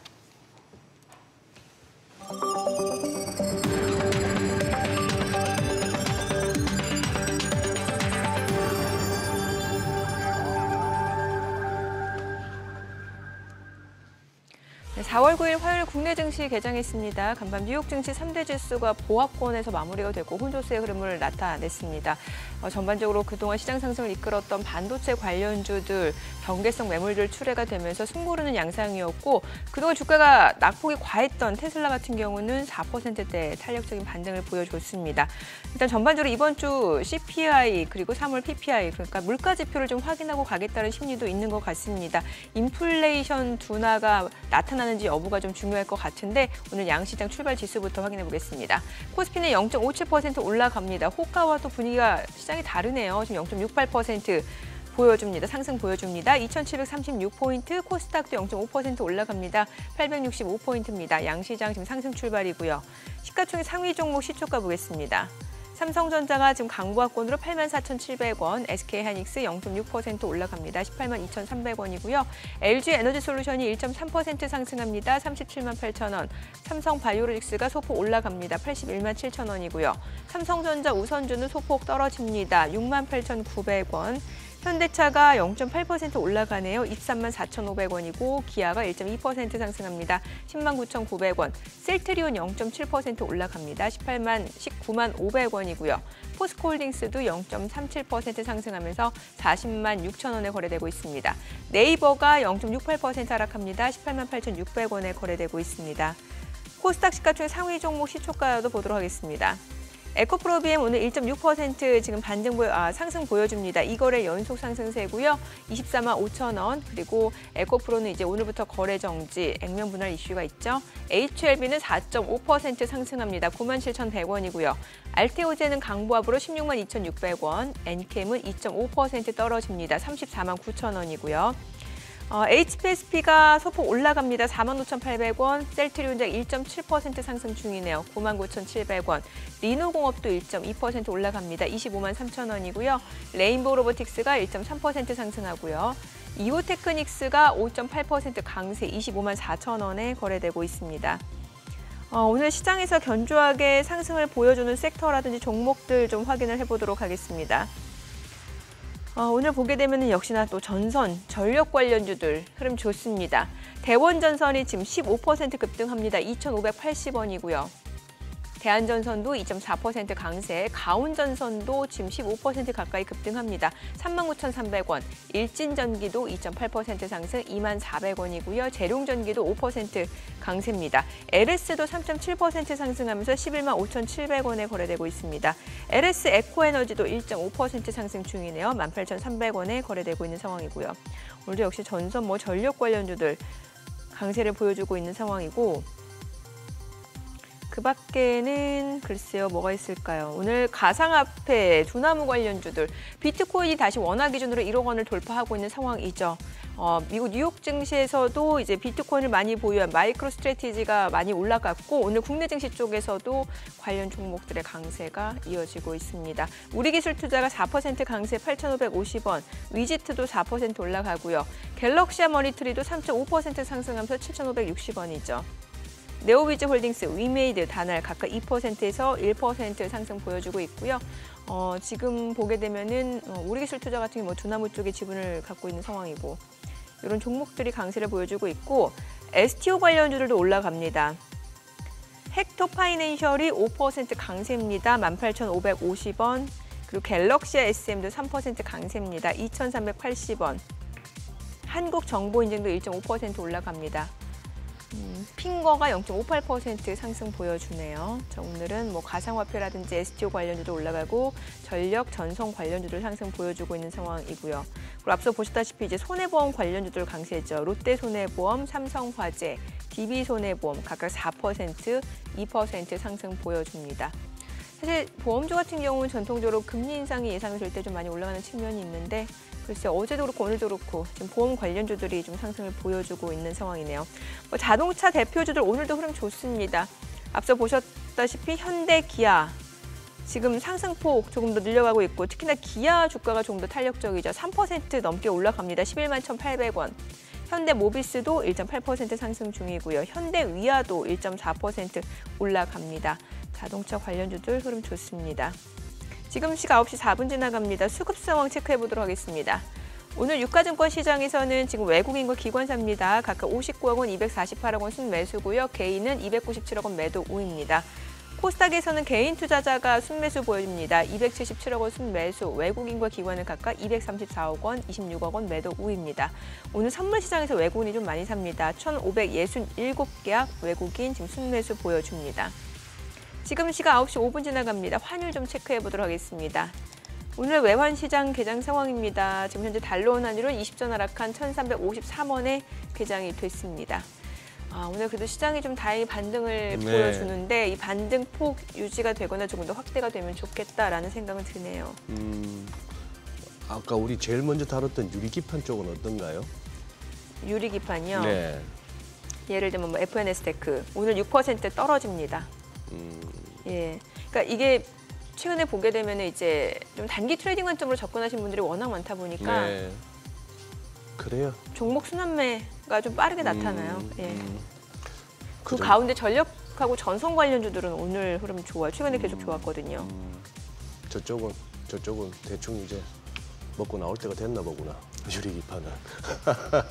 이러다가 또 갈 수도 있고 또 갈 갈 수도 수가 있고. 없어요. 예. 야, 삼성전자는 지금 뭐 보합에서 움직이는 것 같은데 아까 이렇게 얘기 듣다 보니까 우리 이재용 대표께서 이제 삼성전자는 이제 보유자의 영역이다.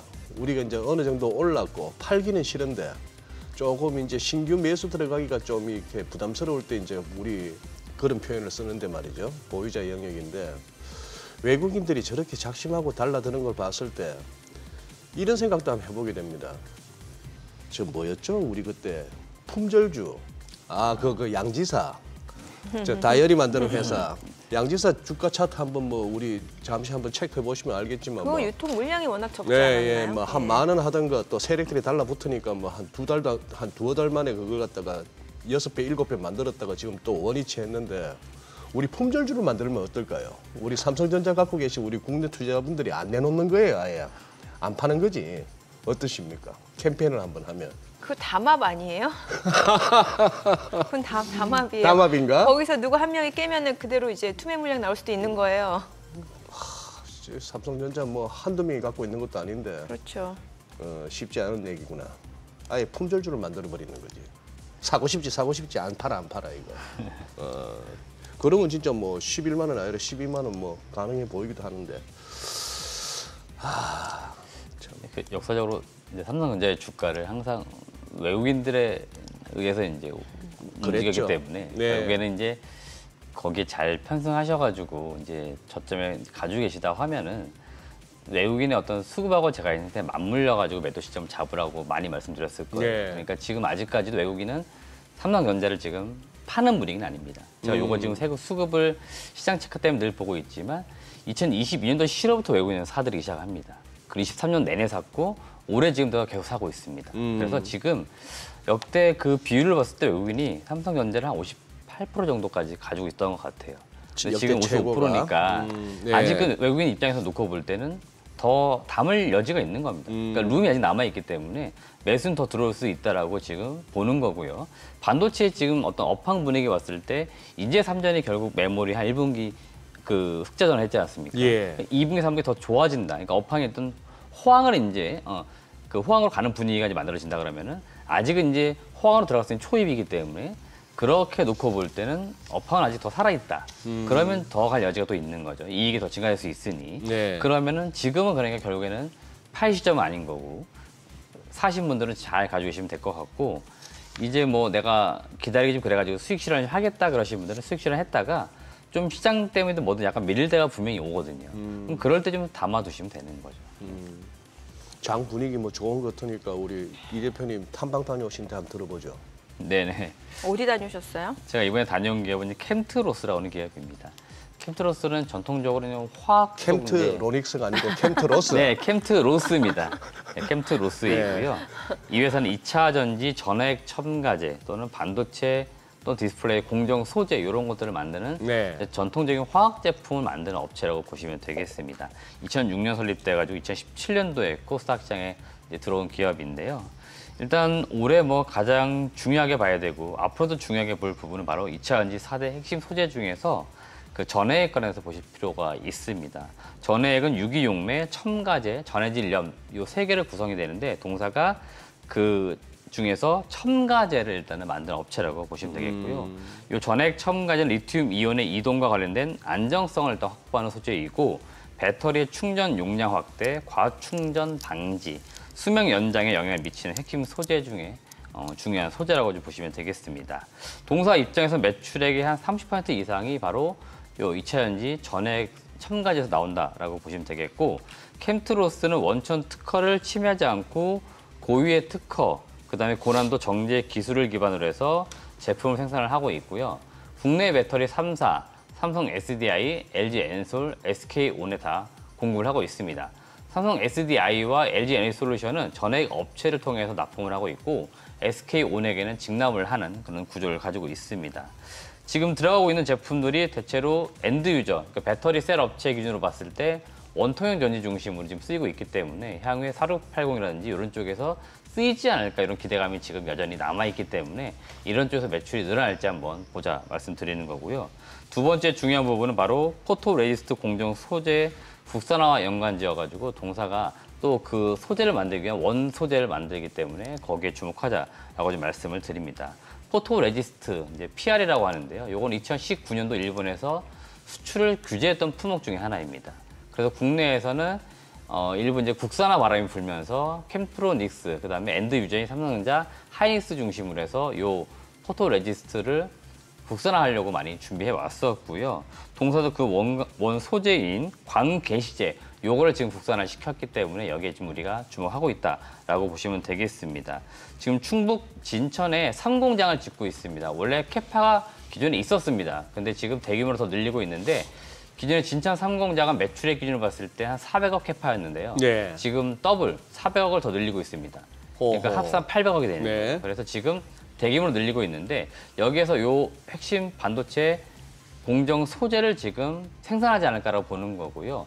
공장 완공 시점이 지금 이번 달입니다. 4월이고요. 실제로 대략 고객사하고 퀄 테스트 진행한 다음에 빠르면 올해 연말부터 해서 제품을 양산하지 않을까라고 지금 기대를 하고 있는 겁니다. 그렇기 때문에 지금 이 동사 캠트로스가 왜 지금 진천 공장에 대규모로 공장을 짓고 있는지 우리가 체크하자라고 말씀드리는 거고요.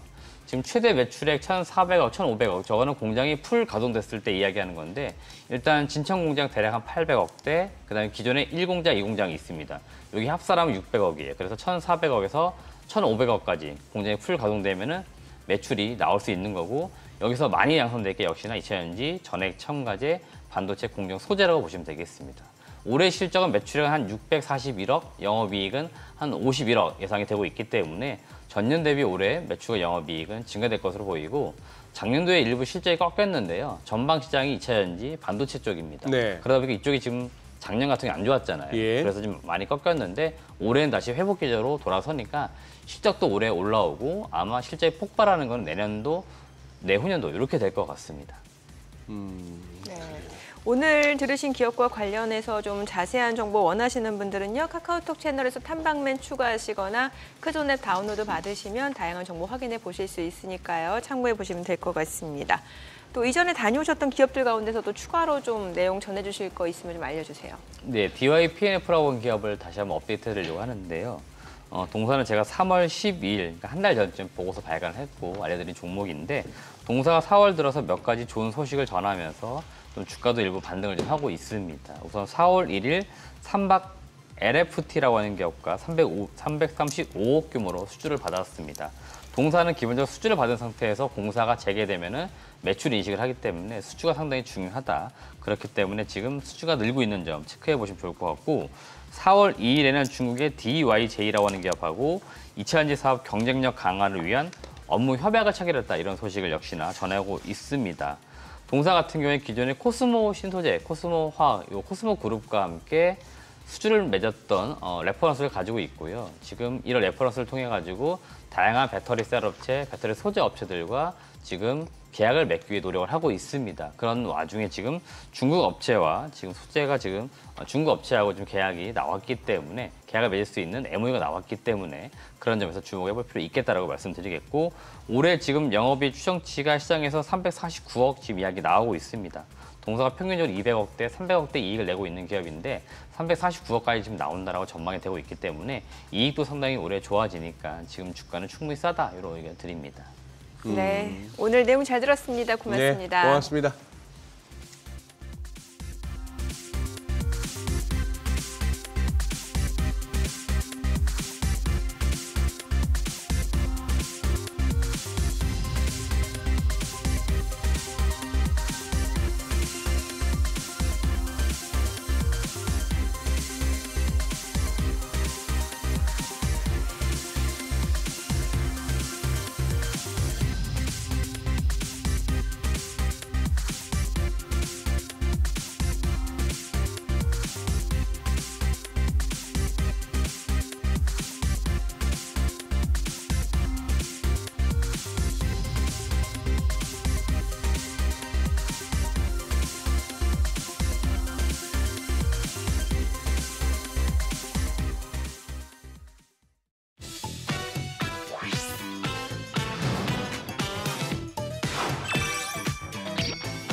요즘 시장에서 가장 핫한 재테크 정보 남들은 어떻게 하는지 궁금하셨죠? 손에 잡히는 재테크에서 꽉꽉 채워 알려드립니다. 네, 오늘은 백세미나 재무설계사님 전화 연결되어 있습니다. 안녕하세요. 안녕하세요. 안녕하세요. 오늘 원자재 관련한 소식 가져오셨다고요? 네, 맞습니다.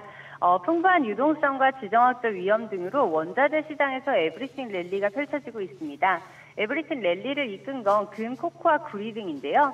원자재 가격이 주식시장의 수익률을 앞지르면서 투자자들의 관심도 더욱 커지고 있습니다. 오늘은 원자재 투자에 대해 짚어드리도록 하겠습니다. 네, 사실 올 초부터 주식시장 상승 랠리가 계속 이어지면서 AI 반도체 관련주들, 투자자들이 이제 미래 성장주 쪽으로 관심을 기울이고 있는데 사실 이제 전체적인 자산군을 놓고 봤을 때는 원자재 부분이 수익률 1위를 기록하고 있다면서요.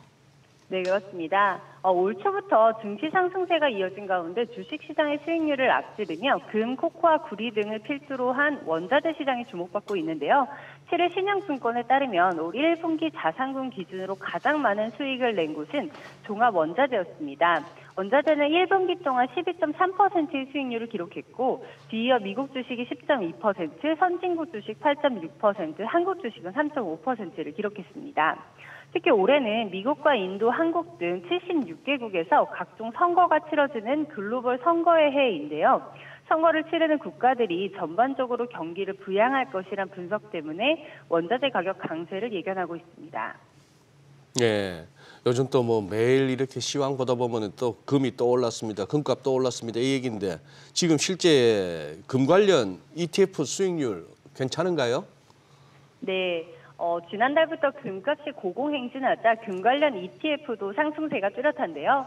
이미 역대 최고치를 여러 번 경신한 금 가격이 연내 더 상승할 것이라는 전망에 투자자가 몰리고 있습니다.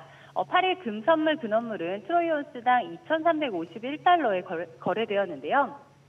올 초 2,070달러 초반에 거래된 것과 비교하면 가격이 13% 이상 뛰었습니다.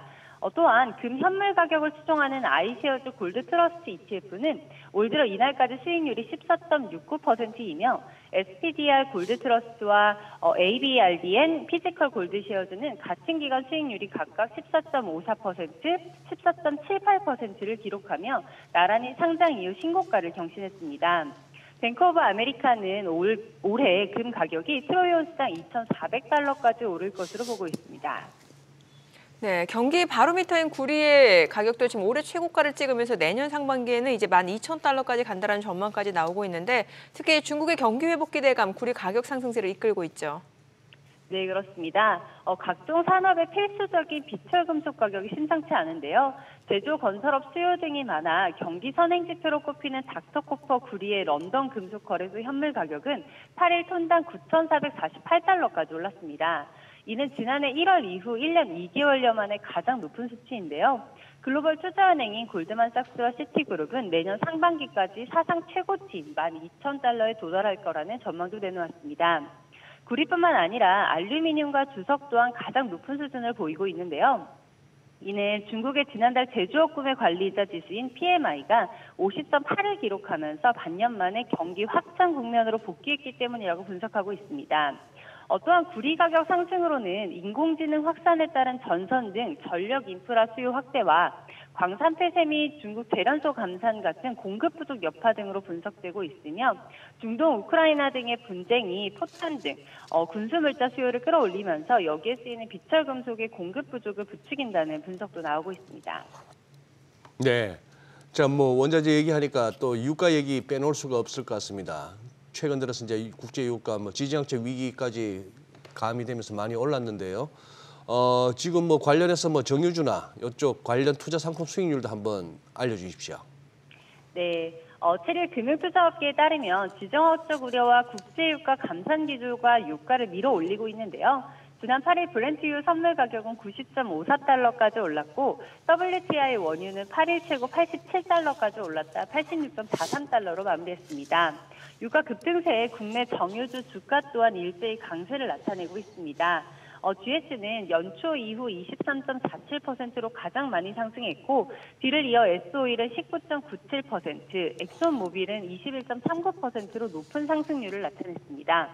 정유주뿐 아니라 에너지 관련 ETF도 최근 1개월에 10% 넘는 높은 수익률을 기록하고 있는데요.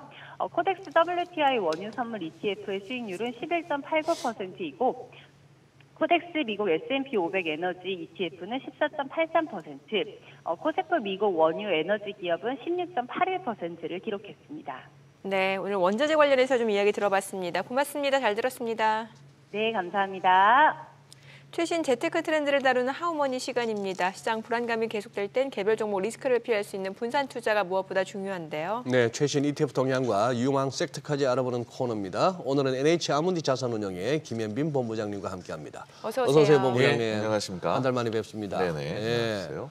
지금 방금 이제 손이 잡히는 재테크에서도 다룬 내용이 보니 뭐 원자재 관련 ETF 좋다 하는 내용인데. 네네. 맞습니다. 예, 우리나라 시장도 많이 우리도 올랐습니다. 마찬가지고. 네네. 야, ETF 시장이 좋아서 그러나 우리 본부장님 헌해지셨다. 아, 감사합니다. 네네. 저도 같은 생각이었어요. 그죠? 네.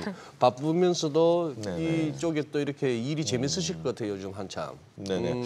요즘 ETF 시장이 또 연초부터 계속 급상승하고 네. 있어서 ETF 시장이 뭐 언제까지 상승할 것이냐라는 또 고민도 많이 좀 하고 있는데요. 네. 연초만큼 얼마큼 상승했는지 한번 먼저 살펴보도록 하겠습니다. 아니 100조 넘었다 하다가 네네. 110조 넘었다 하다가 지금은 얼마인데요? 지금 139조까지 올라왔습니다. 140조 가까이? 네네, 140조까지 올라왔습니다. 예. ETF 순자산 추이를 보면은요, 2018년에 41조 하다가 뭐 50조, 2021년에 74조, 23년에 뭐 굉장히 많이 올랐죠, 121조. 그런데 추가적으로 이번에도 139조, 지금 3개월 만에 20조 가량이 지금 늘어났습니다. 그러네요. 굉장히 ETF로 순자산이 많이 지금 모이고 있는데요. 네. 지금 연초 이후에 그러면 어떤 ETF가 많이 좀 늘었는지 한번 네, 살펴보도록 하겠습니다. 코덱스 CD금리 액티브 ETF가 1조 5천억이나 들어왔고요. 그다음에 타이거 미국 S&P 500이 8,900억, 그다음에 코파 금리 액티브가 8천억, 탑5 플러스가 7,800억, 필라델피아 반도체, 뭐 금융채, 그다음에 1년 양도성 예금 증서 200 CD금리 보면은 이 초단기 채권 ETF가 좀 많이 좀 증가한 모습을 볼 수 있고요. 그다음에 미국 시장이 많이 올라왔지 않습니까? 네. 그래서 S&P 500과 그다음 필라델피아 반도체 ETF 쪽으로 많은 자금이 또 몰렸다. 그다음에 추가적으로 우리나라 지수가 상승한 것만큼 또 코덱스 200이나 타이거 200 ETF도 순자산이 많이 증가한 모습을 볼 수 있었습니다. 네. 최근에 뭐 주식도 그렇고 비트코인, 금, 원자재 뭐 지금 안 오르는 자산이 없다 보니까 예. 레버리싱 랠리라는 신조어까지 생길 정도인데 네네. ETF 시장 자체도 다양한 자산에 네, 투자하는 맞습니다. 상품이 있으니까 좀 궁금해지는데 어떤 것들이 많이 올랐나요? 네네. ETF에도 뭐 원자재도 있고 뭐 금도 있고 네. 뭐 아직 비트코인은 없지만 많은 ETF가 있습니다. 그래서 네. 한번 지난 주간 수익률 상승 수익률 먼저 순위부터 살펴보도록 하겠습니다. 방금 뭐 원자재가 많이 올랐다고 하는데요. 네. ETF 시장에도 타이거 구리 실물 ETF가 6.79% 올랐고요. 그다음에 KB스타 글로벌 원자력 ETF가 6.4%, 은선물이죠 6.3%, 원자재가 또 같이 많이 올랐네요. 네. 그다음에 화장품 ETF가 5.86%, 그다음에 코덱스 200 롱코스닥 150 수소선물이 5.46% 올랐습니다. 월간 수익률 한번 상위를 한번 살펴보도록 하겠습니다.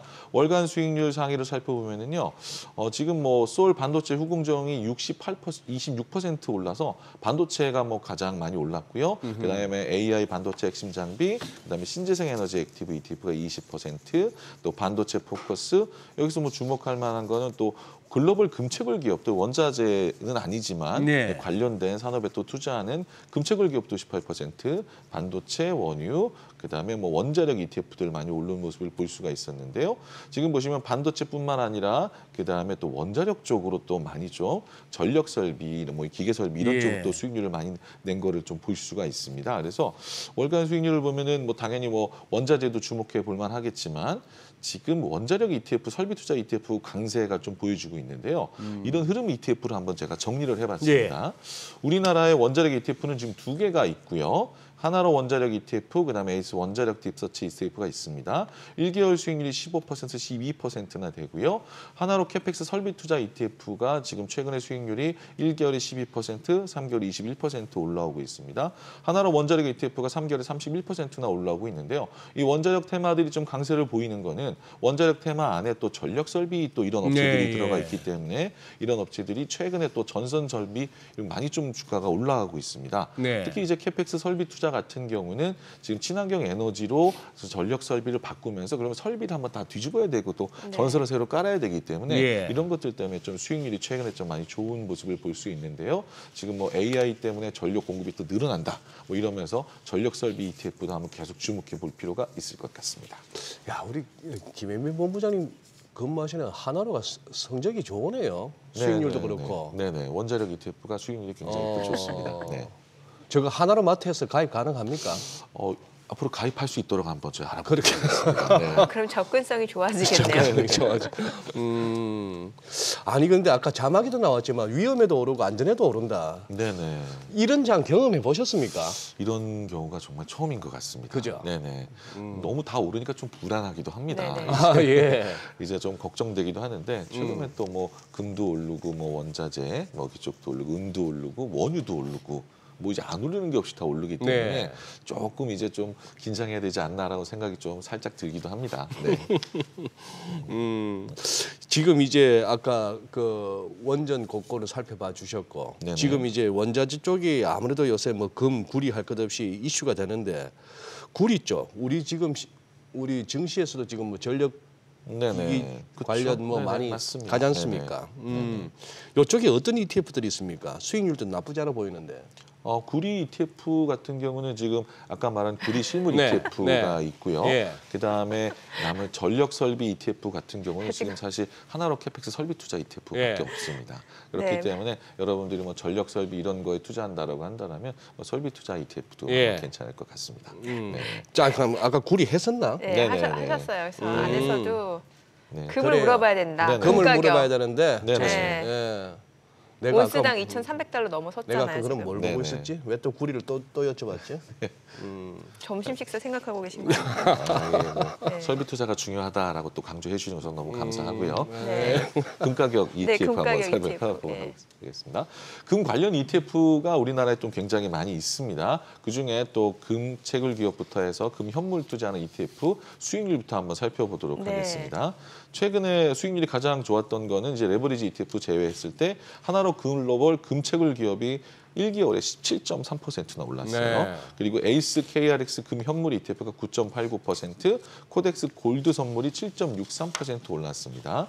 그리고 뭐 금연물은 3개월에 14%, 6개월에 23%, 지금 뭐 골드와 골드 선물과 금 현물은 좀 비슷하게 오르고 금 현물이 조금 더 강하게 오르는 모습을 볼 수 있고요. YTD 순매수도 KRX 금 현물에 올해 들어 600억, 그다음에 금채굴 기업의 90억 정도의 순매수가 이루어졌습니다.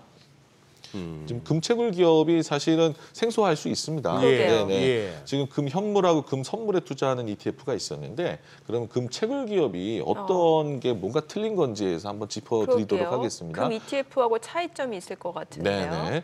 국내 일단은 최초로 금채굴 기업 ETF가 상장이 됐고요. 국내 미국, 캐나다, 오스트레일리아에 대해 글로벌 우량 금채굴 기업에 투자하는 상품이라고 볼 수 있습니다. 지금 언제 상장하셨습니까? 지금 이게 1월에 상장했습니다. 1월에 금년에요? 예, 금년 1월에 상장해서 아직 상장한 지 얼마 안 됐는데 예. 뭐 1개월 만에 한 17% 높은 수익률을 올려서 정말 상장을 잘했다라고 지금 생각을 하고 있습니다. 그래서 안전자산 대표로 주목받는 금에 투자하는데 오히려 금이 올라가는 것보다 금채굴 기업의 주가가 변동성이 좀 더 크게 올라가는 모습을 볼 수 있었기 때문에 이런 것들에 한번 관심을 보셔야 될 것 같고요. 이게 좀 사실 미국에서는 또 베넷 골드 마이너라는 ETF가 GDX라는 ETF가 네. 상장이 되는데 굉장히 또 인기가 많다고 합니다. 그래서 우리나라 한국형 GDX 상품이다라고 좀 보시면 될 것 같고요. 그러면 어떤 종목으로 구성되는지가 좀 궁금해하실 것 같아서 기초지수 구성 종목 탑 10을 한번 찾아봤는데요. 보시면 첫 번째가 뉴몬트 코퍼레이션 미국 회사가 11.8%, 그다음에 베리 골드 코퍼레이션 캐나다 업체죠. 그다음에 뭐 이글 마이너, 그다음에 뭐 여러 가지 회사 캐나다, 또 남아프리카 공화국, 중국, 오스트레일리아, 영국, 미국 이게 글로벌한 금 채굴 기업에 투자하는 상품이기 때문에 사실 금 채굴 기업은 금만 채굴하는 게 아니죠. 은도 채굴합니다. 그렇기 때문에 금 가격, 은 가격이 오를 때 이 기업들이 많이 좀 반등하는 모습을 볼 수 있을 것 같고요. 그러면 한번 저희가 테이블을 만들어서 금 현물, 그다음에 골드 선물, 금 채굴 기업이 뭐가 틀리냐 한번 살펴보도록 하겠습니다. 일단 첫 번째로 기초 지수가 틀린 상품이죠. 예. 글로벌 금 채굴 기업 같은 경우는 NISE 골드 마이너스 인덱스를 추정하는 상품이고요. 에이스 KRS 금현물은 우리나라 거래소의 금 현물 지수를 추정을 합니다. 네. 코덱스 골드 선물은 골드 선물에 투자하는 상품이죠. 이게 보시면은 글로벌 금채굴 기업은 주식에 투자하는 상품이고 금 현물과 골드 선물은 원자재 또 원자재 선물에 투자하는 상품이라고 볼 수 있습니다. 보수도 좀 차이가 나고요. 그리고 가장 중요한 거는 글로벌 금채굴 기업은 주식형이기 때문에 분배금이 또 준다는 거예요. 그러니까 금에 투자하면서 금이 올라가는 거에 그 똑같이 변동성을 가져가면서 똑같이 분배금까지 한 1% 넘는 분배금까지 받을 수 있다라고 한다면은 이게 금이 많이 좀 변동할 때 글로벌 금채굴 기업에 투자하시는 것도 한번 고려해 보시는 것도 좋을 것 같습니다. 그러면 저 글로벌 금채굴 기업 저 ETF는 저 54개 종목을 갖다가 일일이 다 사는 거죠. 다 사는 거예요? 아니면 아예 저 지수를 사버리시는 거예요? 아, 저 지수 안에 있는 두 종목 50개를 다 사는 겁니다. 다 사는 거예요? 네네. 그래서 글로벌 금채굴 기업에 투자하신다고 한다면 글로벌한 미국, 캐나다, 뭐 남아프리카, 뭐 중국 이런 금채굴 기업에 투자할 수 있는 효과를 누릴 수가 있습니다. 지금 금값이 온스당 2,350달러를 넘어섰잖아요. 네네. 굉장히 많이 올랐는데 지금 들어가도 괜찮은 거예요? 네, 방금 전에도 뭐 원자재 얘기를 하면서 네네. 뭐 2,500달러 간다라고도 네네. 많이들 얘기를 하시는데 지금 금 가격이 너무 많이 올랐다는 의견과 그다음에 지금 다시 또 투자해야 되고 뭐 심지어 3,000달러까지 보시는 또 이런 리포트도 나오고 있습니다. 하지만 여기에서 좀 주의하셔야 되는 거는 지금 너무 이제 좀 가파르게 올랐기 때문에 너무 많은 금액을 한꺼번에 투자하는 것보다는 그냥 적립식으로 좀 투자하시는 게 좋겠다라고 좀 말씀드리고요. 이왕에 또 금에 투자할 경우에는 글로벌 금채굴 기업처럼 또 분배금을 또 줄 수 있는 상품에 투자해 보는 것도 좋으실 것 같습니다. 그러니까 지금 이 금에 투자할 때가 목돈 한꺼번에 투자할 때는 아니고 조금씩 좀 적립을 해가면서 투자를 해야 될 때가 아닐까라고 좀 생각을 해보고 있는 바입니다. 야, 그래도 금채굴 기업 ETF를 진짜 발랄하십니다. 네네. 진짜 산박합니다. 네네. 아이디어가. 1월 달에 상장했는데 아주 예. 딱 타이밍이 좋았던 것 같습니다. 네. 아니 이제 반도체 얘기 안 할 수가 없는데요. 네네. 지금 반도체 쪽은 성적 어떻습니까? 반도체 ETF도 뭐 월별 아까 봤을 때 계속 지금 오르고 있는 네. 상황이고 네. 이제 반도체 ETF 계속 반도체 언제까지 오를 것인가라고 또 굉장히 고민들을 네. 많이 하시는 것 같습니다. 그래서 그동안에는 뭐 한비 반도체, SK 하이닉스가 많이 좀 예. 주도를 했다라고 한다면 이제 다음 타자가 이제 삼성전자가 아닐까라고 또 고민하시는 분들이 많이 계세요. 특히 이제 우리나라 시장이 이제 2,700에서 3,000포인트 넘어가려고 하면 삼성전자가 이끌어줘야 되지 않겠습니까?라고 생각하면서 좀 반도체주에서 삼성전자를 한번 주목해 보자라고 많이들 좀 이야기하시는 것 같습니다. 그래서 삼성전자가 포함이 돼 있고 SK 하이닉스가 포함이 돼 있고 또 한림반도체, 뭐 반도체 3대 장주라고 하는데요. 포함되어 있는 ETF를 제가 한번 추려봤습니다. 지금 먼저 살펴보면은요, 반도체 ETF 중에 하나로 K 반도체가 지금 삼성전자 비중이 23.78%, 그다음에 SK 하이닉스가 26%, 한미 반도체가 7.5%, 글로벌 디램 반도체가 SK하고 삼성전자 있고요. 그리고 FN 탑10 반도체가 삼성전자 20%, 에이스 AI 반도체 포커스가 23.78%니까 삼성전자 비중이 가장 높은 게 하나로 K 반도체와 에이스 AI 반도체가 지금 될 수 있고요. 특히 에이스 AI 반도체 같은 경우는 한미 반도체도 굉장히 많이 좀 담고 그러네요. 있습니다. 이거 세 개를 굉장히 많이 담고 있는데 이런 것들 이 똑같이 반도체 ETF에 투자를 하면서도 지금 반도체 그 어떤 삼성전자 하이닉스 대장주를 투자하는 비중이 좀 틀리기 때문에 만약에 이제 한미 반도체보다도 삼성전자가 좀 올라갈 것 같다라면 삼성전자 비중이 좀 높은 반도체 ETF에 투자해 보시는 게 한번 좋은 솔루션이 아닐까라고 좀 생각을 해봅니다. 네. 또 최근 보면은 중국 경기 회복에 대한 기대감도 시장에 반영이 되는 것 같은데 네네. 뭔가 중국 소비주 관련 ETF들에도 좀 영향이 있지 않을까 싶거든요. 네네, 맞습니다. 최근에 뭐 화장품 ETF가 네. 지금 뭐 월별로 봤을 경우도 굉장히 좀 많이 올라왔는데요.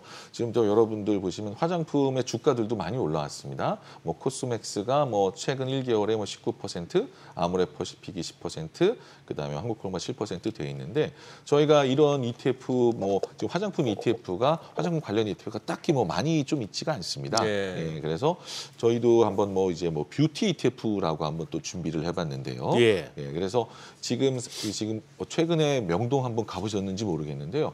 외국인들이 너무 많이 나섰어요. 완전히 살아났다면서요, 명동. 완전히 네. 좀 살아나고 발디딜 팀 없다라고 좀 볼 수 있을 정도인데요. 예. 좀 그렇게 체감이 되는데 사실 중국인들보다 다른 외국인들도 되게 많이 와 있고 예. 오시자마자 하는 것들이 화장품 쇼핑이라고 어허. 좀 볼 수 있을 것 같습니다. 그래서 다시 한번 뭐 중국인들이 몰려온다 플러스 이 외국인들이 더 많이 또 올려온다고 했을 때 우리나라 화장품의 산업은 다시 한번 좀 주목을 해봐야 될 것 같습니다. 그래서 저희가 이제 뭐 최근에 또 K-뷰티 ETF라고 좀 준비를 했습니다. 네. 그래서 네. 곧 이제 4월 16일 날 상장이 예정이 돼 있는데 K-뷰티 ETF를 한번 좀 비교를 해보면요.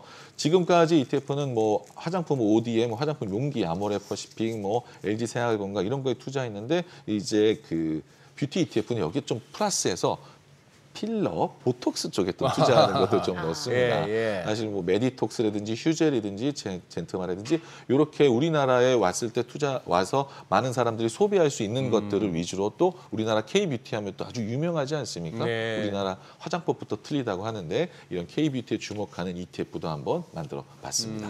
네. 예. 그리고 본부장님 마지막으로 저 ETF 투자 전략도 세워주시고 그리고 아까 이러나 저러나 어쨌거나 아직까지 보니까 여전히 채권형에도 돈은 많이 들어가 있는 것 같은데 많이 들어옵니다. 네. 채권형 동향까지도 한번 같이 언급해 주시면서 전략 세워주시죠. 네네. 지금 채권형에 지금 돈이 가장 많이 좀 모이는 거는 CD하고 코파 금리, 네. 그다음에 양도성 예금에서 좀 파킹형 통장으로 좀 돈이 좀 많이 모이고 있는데요. 지금 사실 투자할 곳이 좀 마땅치 않다, 좀 더 기다린다라고 한다라면 그런 쪽을 좀 생각해 보셔야 될 것 같은데 예. 또는 금리 인하를 생각한다라면은 뭐 미국 채권 30년이라든지 그다음에 우리나라 뭐 10년 채권이라든지 이런 걸 투자해 보시는 게 좋으실 것 같고요. 그다음에 내가 채권 투자를 안 해봐서 좀 힘들다라고 하면 만기형 ETF에 만기가 있는 채권 ETF에 투자한다라고 한다면 조금 더 안전하지 않을까 생각이 됩니다. 그리고 지금 뭐 2분기 투자 전망은 아직까지도 뭐 AI 반도체는 꾸준할 것 같다라고 예. 생각이 되기 때문에 삼성전자 좀 비중이 많은 반도체 ETF에 좀 주목을 해봐야 된다라고 생각이 되고요. 최근에 조금 일어나는 화장품 또 붐이 있기 때문에 화장품 ETF, 뷰티 ETF도 2분기에 한번 관심을 가지면서 투자해 보셔야 될 것 같습니다. 네. 네. 오늘 내용 잘 들었습니다. 고맙습니다. 네, 고맙습니다. 감사합니다.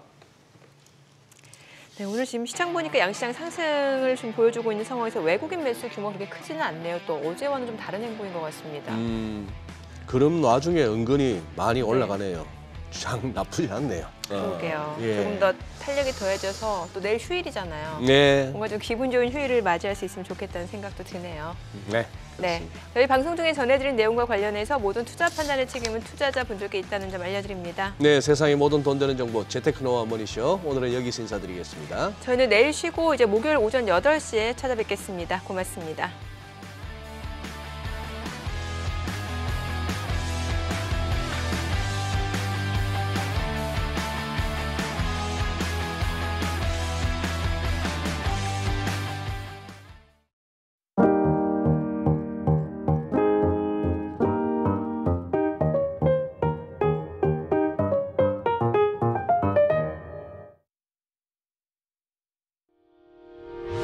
의견 있는 경제 채널 SBS 비즈